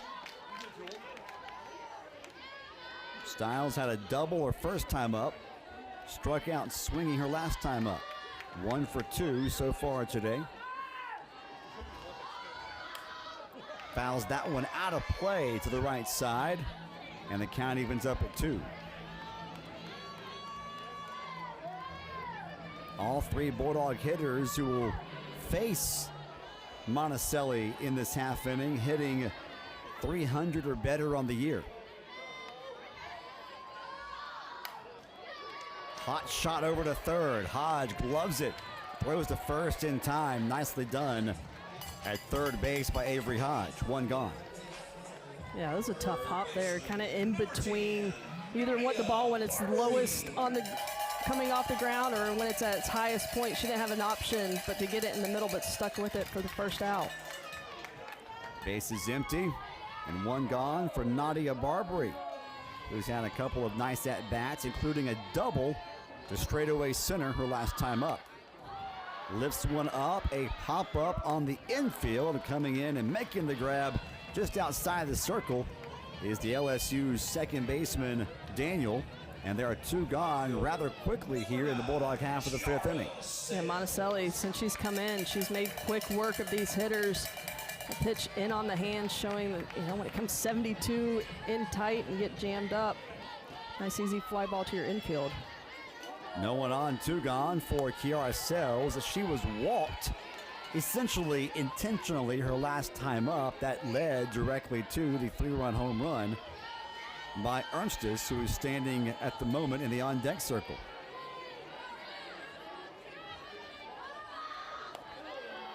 That's right at the waist. 0-2, Sells behind in the count. Sells hit by pitch in her first at-bat, walked in her last at-bat. Two great pitches to attack early in this account. Now Monticelli firmly in control. Downstairs, Monticelli wasted the 0-2. 1 ball, 2 strikes. Haven't seen Sells swing the bat very much today, but she also hasn't been throwing very many strikes No, so far today. Just got a piece of that one to stay alive.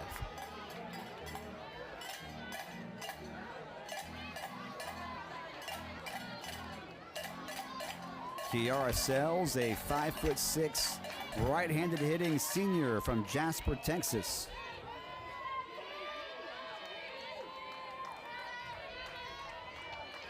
One of 7 Bulldog seniors here on senior weekend. Last home weekend of the regular season for Mississippi State. Hodge climbs the ladder and robs Kiara Sells of a base hit, maybe even an extra base hit. A web gem for LSU to end the 5th inning. State, though, still on top by 2.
A familiar name for Bulldog fans. Kylie Edwards made LSU history just a couple weeks ago in Como, hitting for the cycle, the first LSU Tiger to do it, and she did it the hard way.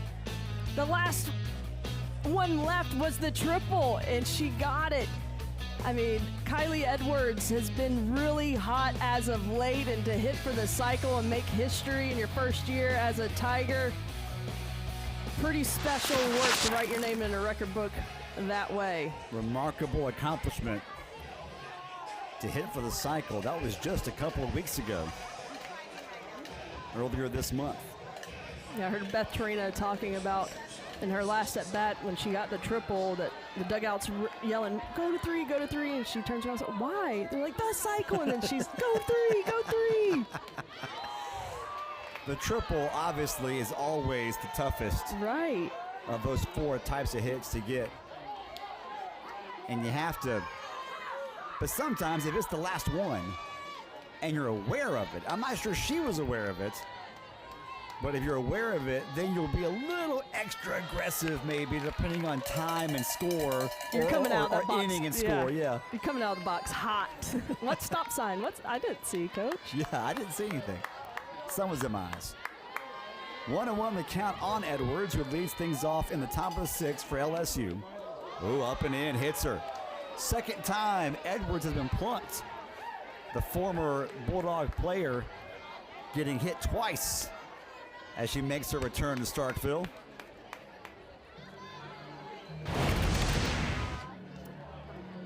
you can see where that front foot goes. I mean, she's always been on top of the plate.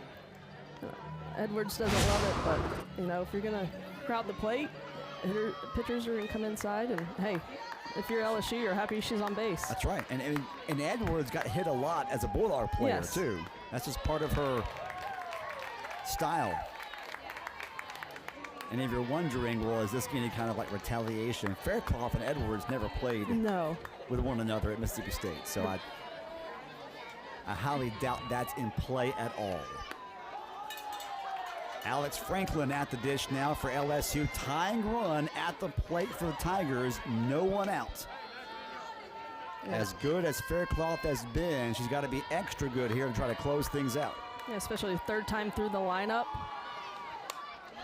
Pop up right near the bag at first, and it's dropped in foul territory. Couldn't quite tell what happened there.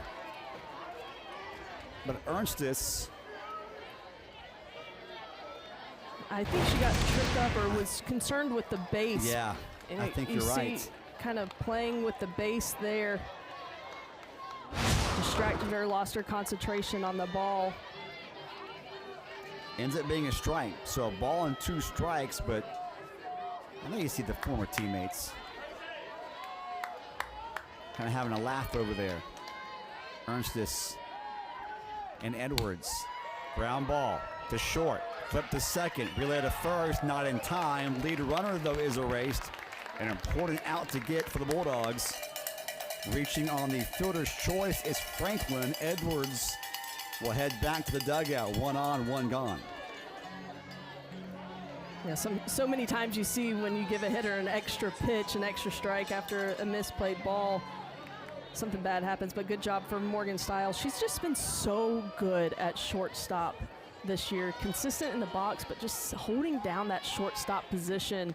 Fundamentally sound. Any ball hit to her, you know, Faircloth, your pitching staff, your coaches, they know she's going to make that play.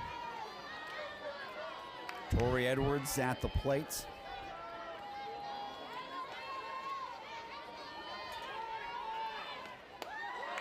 That's at the waist for a strike. 0-1 on Edwards. Reached her first time up. Was retired her last time up against Faircloth. Swing and a miss for a strike. The line on Faircloth through 5 1/3 is really impressive. But Edwards has really good power, representing the tying run for LSU, has led LSU so far this year despite having the batting average lower this year than last year. Still has almost 40 runs driven in for the Tigers here in 2026.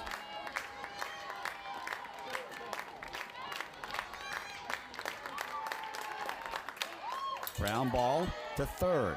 Flip to second. Relay throw, not quite in time, but again, the Bulldogs get the lead runner out at second base. Good infield defense on that left side. And there are 2 gone now here in the LSU half of the 6th. Yeah, but LSU's getting the bat on the ball. We've seen a lot of swing and misses from the LSU Tigers on that changeup, but LSU making adjustments third time through, getting the ball in play, forcing Mississippi State to make plays, and that left side of the infield is doing so this inning. Bajaran, the catcher, back at the plate now for LSU with 1 on and 2 gone. Back-to-back runners reaching via fielder's choice for LSU after the leadoff hit by pitch earned by Kylie Edwards. Bajaran 0 for 1 with a walk today. Hits one right off the glove of the third baseman. Stopping at second for LSU is Tori Edwards. Bajaran is at first, and the tying runs are on for the Tigers. That's 2 plays this inning that's hit off the glove of an infielder in the air and not been turned into an out. Morgan Stiles coming in from the shortstop side. Barbary trying to fill that gap. I think just right off the tip of her glove, may have misjudged. That ball kind of looked like it was coming off the bat hard and floated in there. Mississippi State giving extra opportunities here to an LSU team who came back in 3 games against Ole Miss. So you do not want to give them any more opportunities than necessary, but 2 here in this inning. We'll see if the Tigers can take advantage. Also an LSU team that's 8-2 in their last 10 games. So a confident team that has been good in these situations, especially in the month of April. At the plate is Lorenz. She fouls back the first offering for a strike.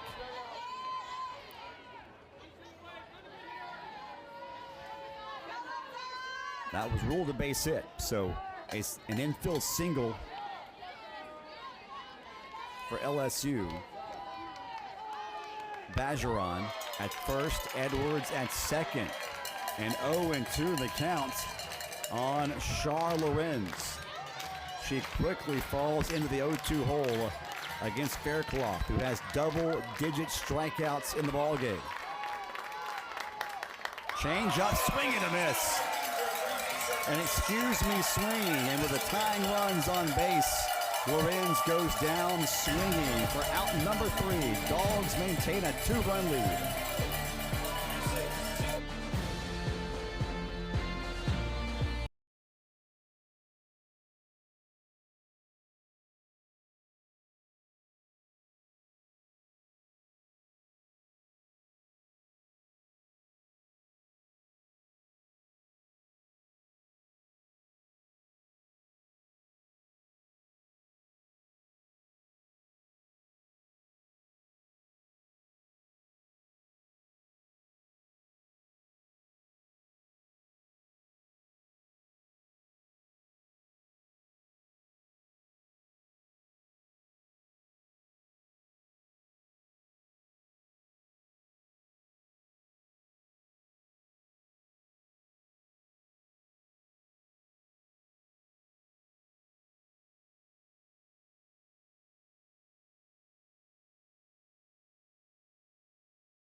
All the offense so far tonight came in the 3rd inning. It was Jayla Lassiter with an RBI double, scoring Avery Hodge for LSU to get the scoring started in the top of the 3rd. The Bulldogs then answered.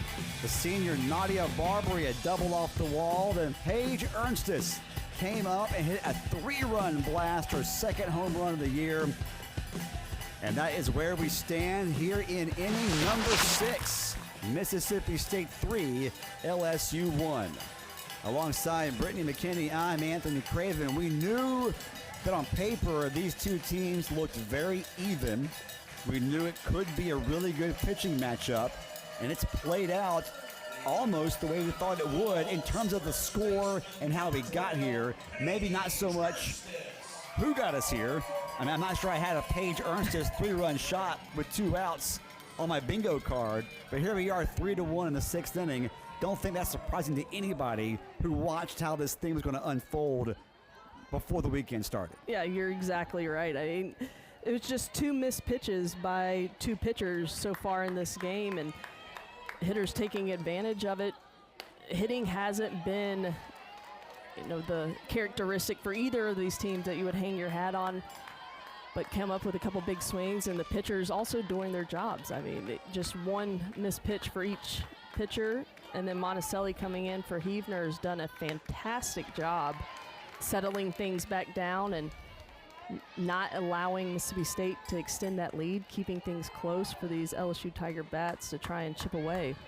It's Faircloth, or it's Ernstis rather, trying to give some extra offense to her pitcher Faircloth, who leads things off here in the 6th. Ernstis turns on that one, hits it high in the air, foul and out of play into the Bulldog bullpen. Ernstis, the offensive hero if State can get 3 more outs and win this ball game. Game 1 of a 3-game weekend series, next to last weekend of regular season SEC play. Ernstis turns on it again, and again it's foul. This one a line drive left side. A ball and 2 strikes, the count on Ernstis. Well, you can tell when a hitter's seeing the ball well, and Ernstess, her home run was off of Huebner, but a couple barrels on these foul balls off of Monticelli. Ernstess just seeing the ball well off of both pitchers, but is behind here 1-2 to Monticelli. Downstairs, good take by Ernstess, and the count evens up. The rain has picked up here in Starkville, but still nothing heavy enough to alter play or to stop play, and thankfully no lightning has been picked up in the area. Bouncer, deep to the 6 hole, long throw to first, and safe is Ernstess. The stretch was made by Tori Edwards, but Ernstess shows the speed, and she's on for the second time tonight. Showing not only can she have power with a home run, but speed down the line from Paige Ernstess. How about that stretch at first base, though, by Edwards, doing everything she can to get that out, but Mississippi State trying to add some runs late in this game, gets her leadoff runner on base, the first hit off of Peyton Monticelli. Ernstess with a couple of hits in the ball game. Sorry, the second hit off Peyton Monticelli. And Abby Grace Richardson. And we're going to have a challenge. Yes, LSU is challenging. It was a bang-bang play at first. The Bulldogs are using, at the moment, assuming the play stands, Abby Grace Richardson as a runner. There you see Ernstess getting congratulated in the Bulldog dugout. If it stands, it'll be her second hit of the ball game. That was kind of a delayed review call. By rule, you have about 30 seconds to challenge a play. Nobody has a stopwatch up here, but usually you can. It's an immediate reaction from the coaching staff in the dugout or the umpires. But I was looking in the dugout to see after that play because it was a close play, but I didn't see anything. They're showing the play on the scoreboard right now, and we'll take a look, and Ernstess clearly beats this one out. Yep, foot is down. But if you play first base, I mean, look at Edwards there. That's a heck of a stretch. I mean, in the direction of the ball, no wasted left or right, waits till the ball's close enough, knows when to reach out with the glove fully extended. I see so many times that glove's pulled back. Great first base play by Edwards, but this should be a pretty quick review. And you could, here we come back to the call.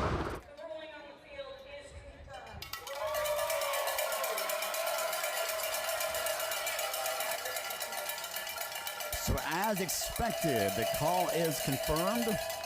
Late in the ball game, though, LSU hadn't used a challenge, so why not? I guess it's probably part of the philosophy there from Beth Torina. It'll be an infield single for Ernstess. Runner on at first now. Running is Richardson. At the plate is Anna Carter, and she fouls it off, I think, her right leg.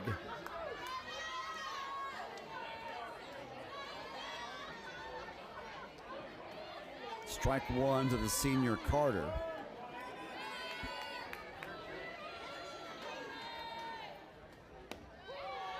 That's in there for a strike. 0-2. And Carter's fallen behind in her previous 2 at-bats and worked some long counts. She's going to have to do some work again here.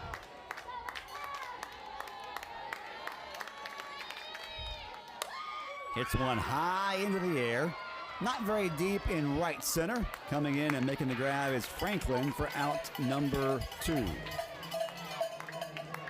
Correction, out number 1. Got ahead of myself there. It was a close first play. That's right. Zion Romero steps up now for State. Richardson running at first. The veteran from Brookhaven, Mississippi, Abby Grace Richardson.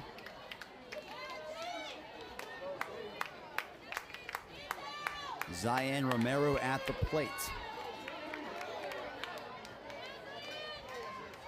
Romero from Lake Elsinore, California. Each of these rosters have a couple of California natives on them. Romero 0 for 2 today, trying to get off the schneid. Stands way back in the box, hits one foul the opposite way, will do it again. 2 balls and a strike. We talked about Macy Badgeron behind the plate. We've already seen her throw out 1 runner in this ball game. And you know Mississippi State would love to get 1 more insurance run, but having her back behind the plate is a big deal. She's thrown 6 of 9 would-be base stealers out, so she's a tough catcher to run on and impacts the game with her defense. Certainly LSU is happy to have her back.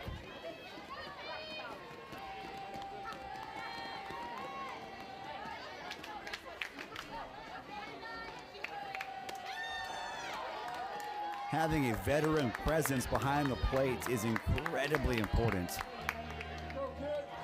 in the sport of softball.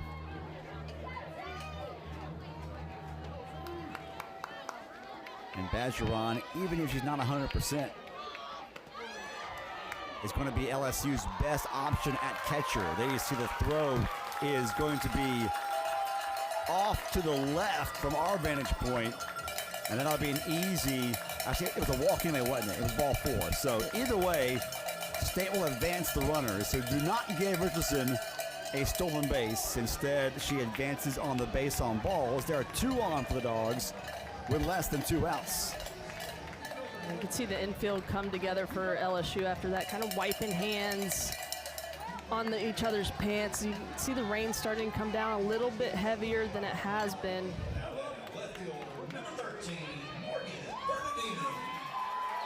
And it brings up one of the 7 seniors on the roster, Morgan Bernardini. First pitch, popped it up. Shallow in right, Franklin comes in, she makes the grab, and there are 2 gone. Look, that's a great play by Franklin, because Daniel at second base probably had a beat on that ball, but if she catches that with her momentum going into the outfield and the speed of Richardson, there's a good chance Richardson would be able to tag on that. But since Franklin's coming in from right field and makes the grab, no chance to tag there. The Bulldogs will use a pinch hitter.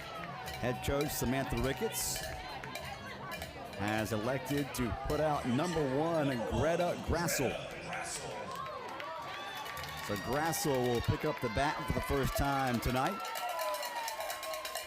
The Bulldogs have 2 on, including 1 at second.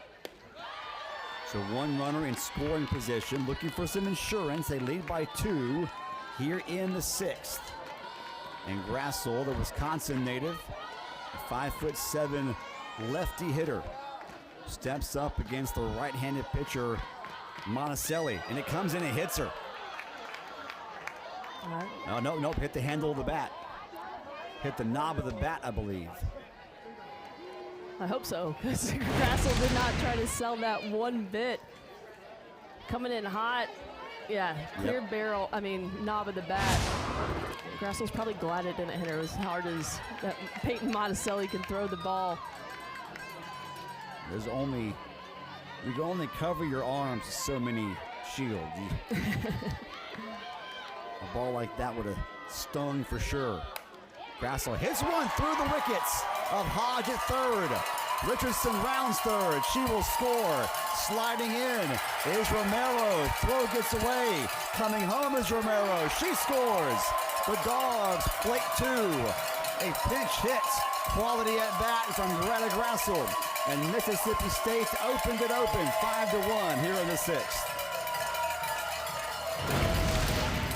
Hodge at third base has been playing terrific all game. This ball just to the left side sneaks under the glove with 2 outs. Richardson's not holding back. Scores easily. Kylie Edwards gets the ball at third base and throws it into the right field. Allows another run to come across. 2 runs across off the bat of Greta Grassel. Big pinch hit for insurance in Mississippi State. The Bulldogs have received RBI base hits from 2 somewhat unlikely sources. 3 RBIs from Paige Ernstis, and then an at-bat that leads to 2 runs being scored from the pinch hitter, Grassel. A couple of sophomores with some quality 2-out at-bats for the Bulldogs. And State now on top 5-1. Grassel at second base with 2 outs. Hitting it hard, but hitting it foul for the Bulldogs is the number 9 hitter in the lineup, Kinley Keller. And there you see that rain now coming down harder than it has, I think, at any point this evening. Definitely. See Monticelli trying to get a dry ball. 0-2 the count. And they got The sandwich trays. the catering trays. That's pretty genius, right? Is it Subway or Jimmy John's? What do you think? Oh, definitely Subway. I think athletic teams are what keeps Subway in business. The sandwich shops love it. Jersey Yes. Mike's, perhaps. Oh, that would be what I would want for sure.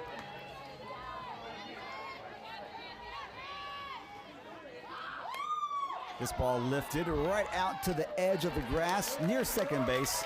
And LSU's second baseman, Daniel, will squeeze it for out number 3. The Dogs, though, plate 2 more. They're 3 outs away from earning a victory in game 1.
LSU, for the first time ever that I've seen live in a game, using the catering food trays as rain protection. You know, I'm going to come back with that. Is it to protect themselves from the rain, or is it a rally cap? Oh, Because LSU could certainly use a rally. the sandwich tray rally cap. Yes. Well, listen, if they score 4 or more runs in this at-bat, it'll become a thing. Yes. Mississippi State on top 5-1 as we head to the top of the 7th inning, and 5 runs under head coach Samantha Ricketts. That has been the magic number. The Bulldogs are so good, so hard to beat, especially here at home when they score 5 or more runs. LSU down to their final 3 outs. Avery Hodge, third baseman, will lead things off. She'll take the first pitch downstairs, ball 1. For LSU, it'll be Hodge, Hutchins, and then the top of the order, Lassiter. They got to get 3 on base to bring the tying run to the plate. There's a strike, and the count evens up 1-1. And you can see that rain now not coming straight down. We've got some wind coming in now. Anything in the air is going to be trouble. Anything on the ground, that ball is going to be wet. So LSU just wants to put the ball in play. And they do. And it drops in for a base hit. Leadoff single from Hodge. She pulls one over the head on the right side of the infield. And LSU getting a rally started, perhaps, as the wind is now howling out to left. Yeah, infield pulled in tight because of the speed of Hodge. Does a nice job dropping it over Zayan Romero's head. And now you have speed, your leadoff runner on, and Allie Hutchins looking to turn it over to the top of the lineup. Excuse me, I think we have a pitch hitter. Looks like Maddox McKee. Number 2, Maddox McKee, has picked up the bat, and she is standing at home plate. I'm sorry, that's not. No, that. It is number 1. It is Hutchins. Okay. We are good. I couldn't read the number initially, and the scoreboard put up number 2, McKee. Trust your gut. I was confused. Trust your There we gut. go. I should Don't have. listen to me.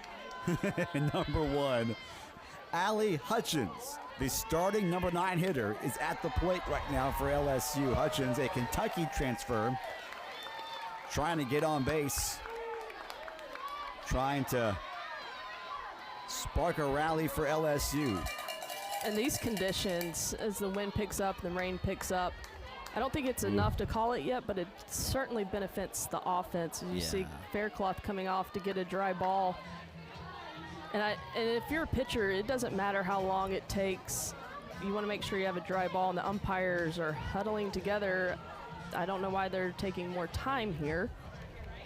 Well, Let's either, like, if you're going to huddle and talk about it, that leads me to think that they're already obviously leaning towards but don't going waste don't waste time. Correct.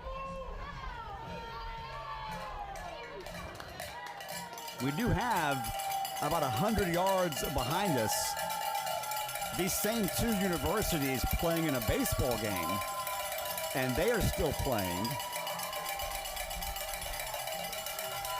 So they're in the 9th inning, and now Beth Torina having a little bit of a heated conversation. Oh, and she has been told She got to tossed. leave. Did I see that correctly? Yes, But she's she got out. tossed. She's out, and they're pulling Mississippi State off the field. I think Beth Torina doesn't know she was tossed. Well, it was not a very demonstrative. I thought maybe Chelsea Clark was telling her to get back in the dugout. I think back on the bus. Keep walking. Okay, so that was a very odd sequence. But the thing is, it's just there's no lightning indications. The field looks playable. I think Beth Torina, even though her team's down, is upset that they're delaying this game. We've been playing in these conditions. The field's holding up well. So we're going to a rain delay. And baseball, as you mentioned, right behind us, is still playing. Is still playing. They are in the 9th inning in baseball. These same 2 universities playing in baseball, and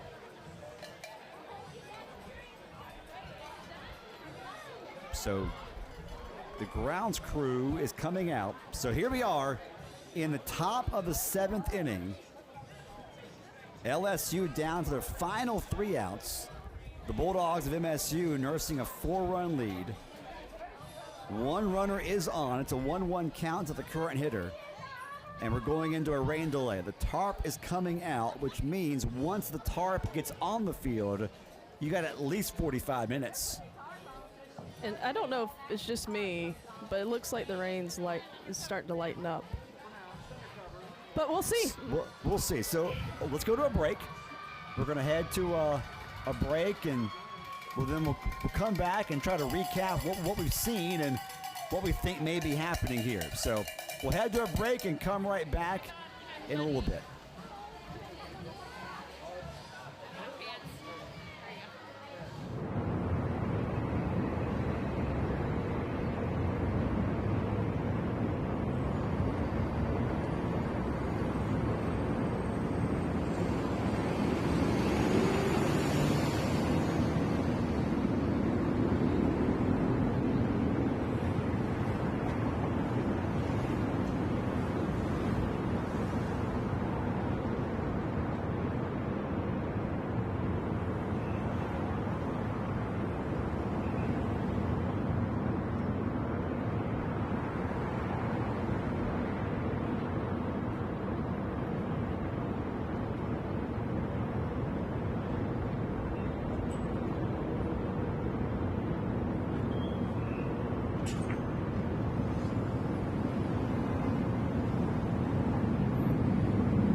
Welcome back to News Park in Starkville, Mississippi. After a very short rain delay, we are resuming play here in the top of the 7th inning. Hard hit ball from Allie Hutchins. It is going to be to the wall and left. LSU will have runners at second and third. 2 runners on in scoring position. Allie Hutchins, the 9-hole hitter, hits a ball deep to left.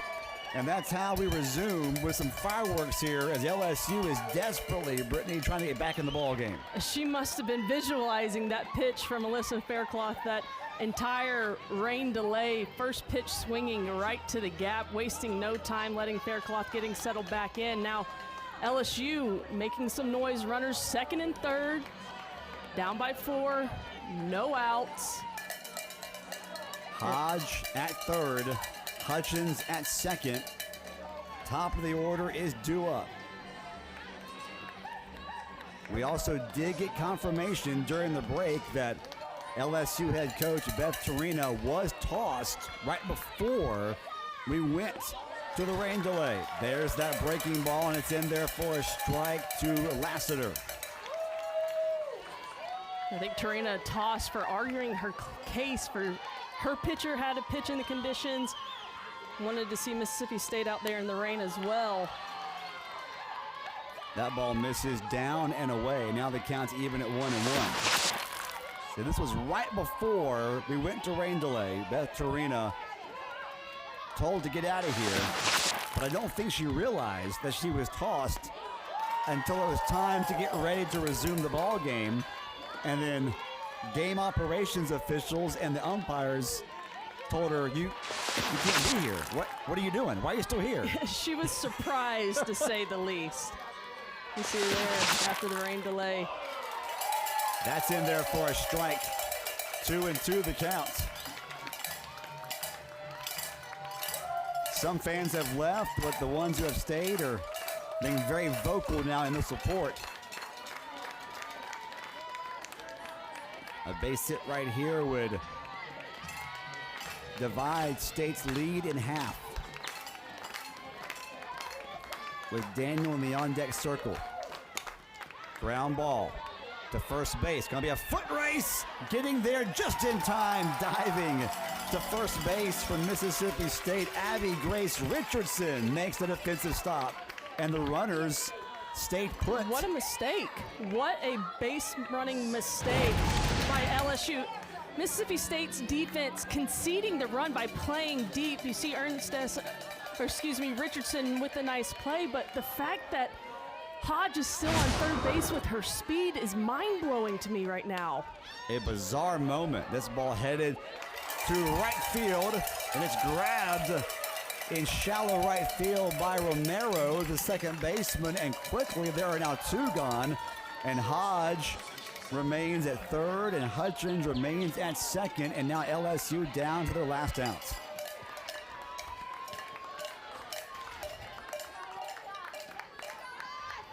Yeah, that was a weird sequence. I'm not sure. Kylie Edwards, the former Mississippi State player, returning to Starkville, now wearing the LSU uniform, trying to keep the inning and the game alive for the Tigers. The 1-0 from Faircloth. Came inside. She's been hit twice. That ball almost hit her for a third time. And the count's 2-0. Yeah, Faircloth trying to establish that inside pitch on Edwards. Ran it in tight a couple times. Falls behind here 2-0. Ball comes in, just misses the inside corner. Now the count's 3-0. Not a bad pitch there. Not bad at all. No, especially when you're working to get the inside half of the plate. Edwards looks like she's leaning, wanting something over the outer half. And that ball bounces. It gets away from the catcher. The run will score from third as Hodge does come home. So Hodge eventually scores. Now the score is 5-2, and the tying run for LSU will step to the plate. And it will be Alex Franklin who will step up. That'll be a wild pitch that hits the dirt and rolls away from Romero right towards the LSU dugout for ball 4, but it allowed the runners to advance. So Hodge scores, Hutchins goes to third. Edwards is on at first. Franklin at the plate. 2 outs. That misses off the inside corner. Dogs on top by 3. LSU, though, threatening with a tying run at the plate. Drama here in game 1 in what has been a very entertaining but at times wild night at News Park. That misses down and away, 2-0. LSU looking for a big hit. State looking for one more out. That misses off the plate. 3-0. 7 straight pitches have missed the strike zone from Faircloth. These last 3 have not missed by much, but LSU, over 200 walks on the season, is a very patient team. Faircloth goes to her go-to pitch, and she gets that changeup in there for a strike. 3-1. Hitters count on Alex Franklin. And if that's a pitch she feels comfortable with getting a strike with, go back to it.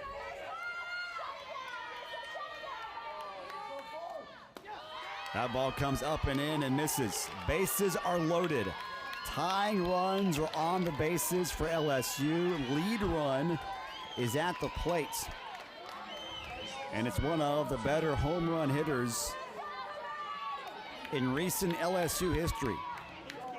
Tori Edwards, and her 11 homers on the season, steps up to the plate, and timeout's called. Terry Mowat walking out to the circle to talk to Faircloth. First circle visit today for the Bulldog coaching staff. And that'll be it for Faircloth. She will hand the ball to her teammate, number 17, Layla Ammon. Faircloth, the 3 runners on base are her responsibility, but as of right now, as it stands, a really impressive outing from Faircloth.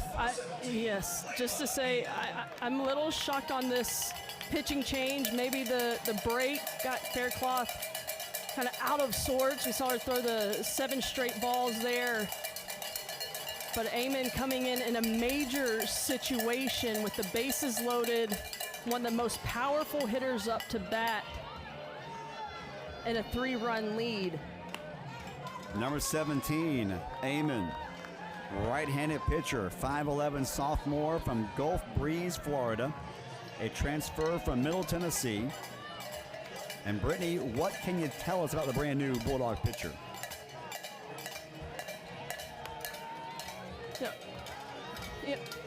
Amen gonna give a different look from the right side. Faircloth, the left-handed pitcher, exits the game, and Amen comes in. She's got a drop ball, a rise and change, but what she's gonna do is attack down in the zone. And with a big, powerful hitter like Edwards coming up, you want to keep the ball down. You want to try and get a ground ball, and I think that's the thinking here from the Mississippi State coaching staff. Let's get somebody that can throw the ball down in the zone. A new look, as this would have been the 4th look off of Faircloth for Edwards. So State will hand the ball to Layla Amen, who in terms of ERA has been State's most effective pitcher, although she has almost a third of the innings thrown on the year compared to Gould and Faircloth. But in 53 1/3 innings, teams are only hitting $170 against her, and she's only giving up 1.7 earned runs per 7 innings. I'm not sure any moment so far this season has been bigger than the one she's in right now. Edwards takes one downstairs. And if you're Edwards, I'm waiting till I get exactly what I'm looking for.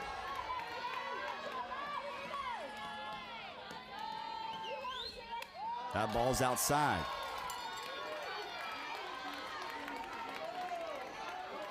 With 2 outs and everyone running, an extra base hit might tie the game. Yeah, 2 outs going on contact. A lot of speed with Franklin at first base. Edwards takes it high. The Bulldog pitching staff cannot find the strike zone here. Needing just one out to win the ball game. They still have that 3-run cushion, but the tying runs are on for the Bayou Bengals. That's in there for a strike. Caught the outside corner. And if you're Mississippi State, especially if you're aiming in the circle, you need to remind yourself all the pressure is on the team that is behind 3 runs. That's downstairs. That'll walk in a run. A bases loaded walk is earned. And LSU has gotten within 2 runs. Now a base hit for sure ties the game. And an extra base hit will almost certainly give LSU the lead. Still though, State only needs 1 more out. It's up to the senior, Bergeron, to keep the ball game alive for LSU. She takes strike 1. Macy Bergeron, 1 for 2 in the ball game. With a walk. Hits one on the ground. This should do it. Flip to second, ball game over. LSU leaves the bases loaded, and Mississippi State comes away with a huge victory over the Bayou Bengals. 5-3 is your final in game 1. What a thriller tonight in Stark Vegas. I mean, I thought the regulation game pre-rain delay was exciting, but what a fight the Tigers put up coming back from that rain delay, loading the bases, pulling within 2, but Layla Amon coming out of the bullpen with the bases loaded situation in SEC play with so much on the line this weekend, gets the ground ball out, and Mississippi State walks away with a Game 1 win against LSU. We saw a little bit of everything in this one. Mississippi State staves off an LSU comeback. Bulldogs take game 1, 5-3 in this top 20 SEC showdown. For our entire cast and crew, especially my partner, Brittany McKinney, I'm Anthony Craven saying so long from Stark Vegas. We'll have the call for you for game 2 tomorrow afternoon.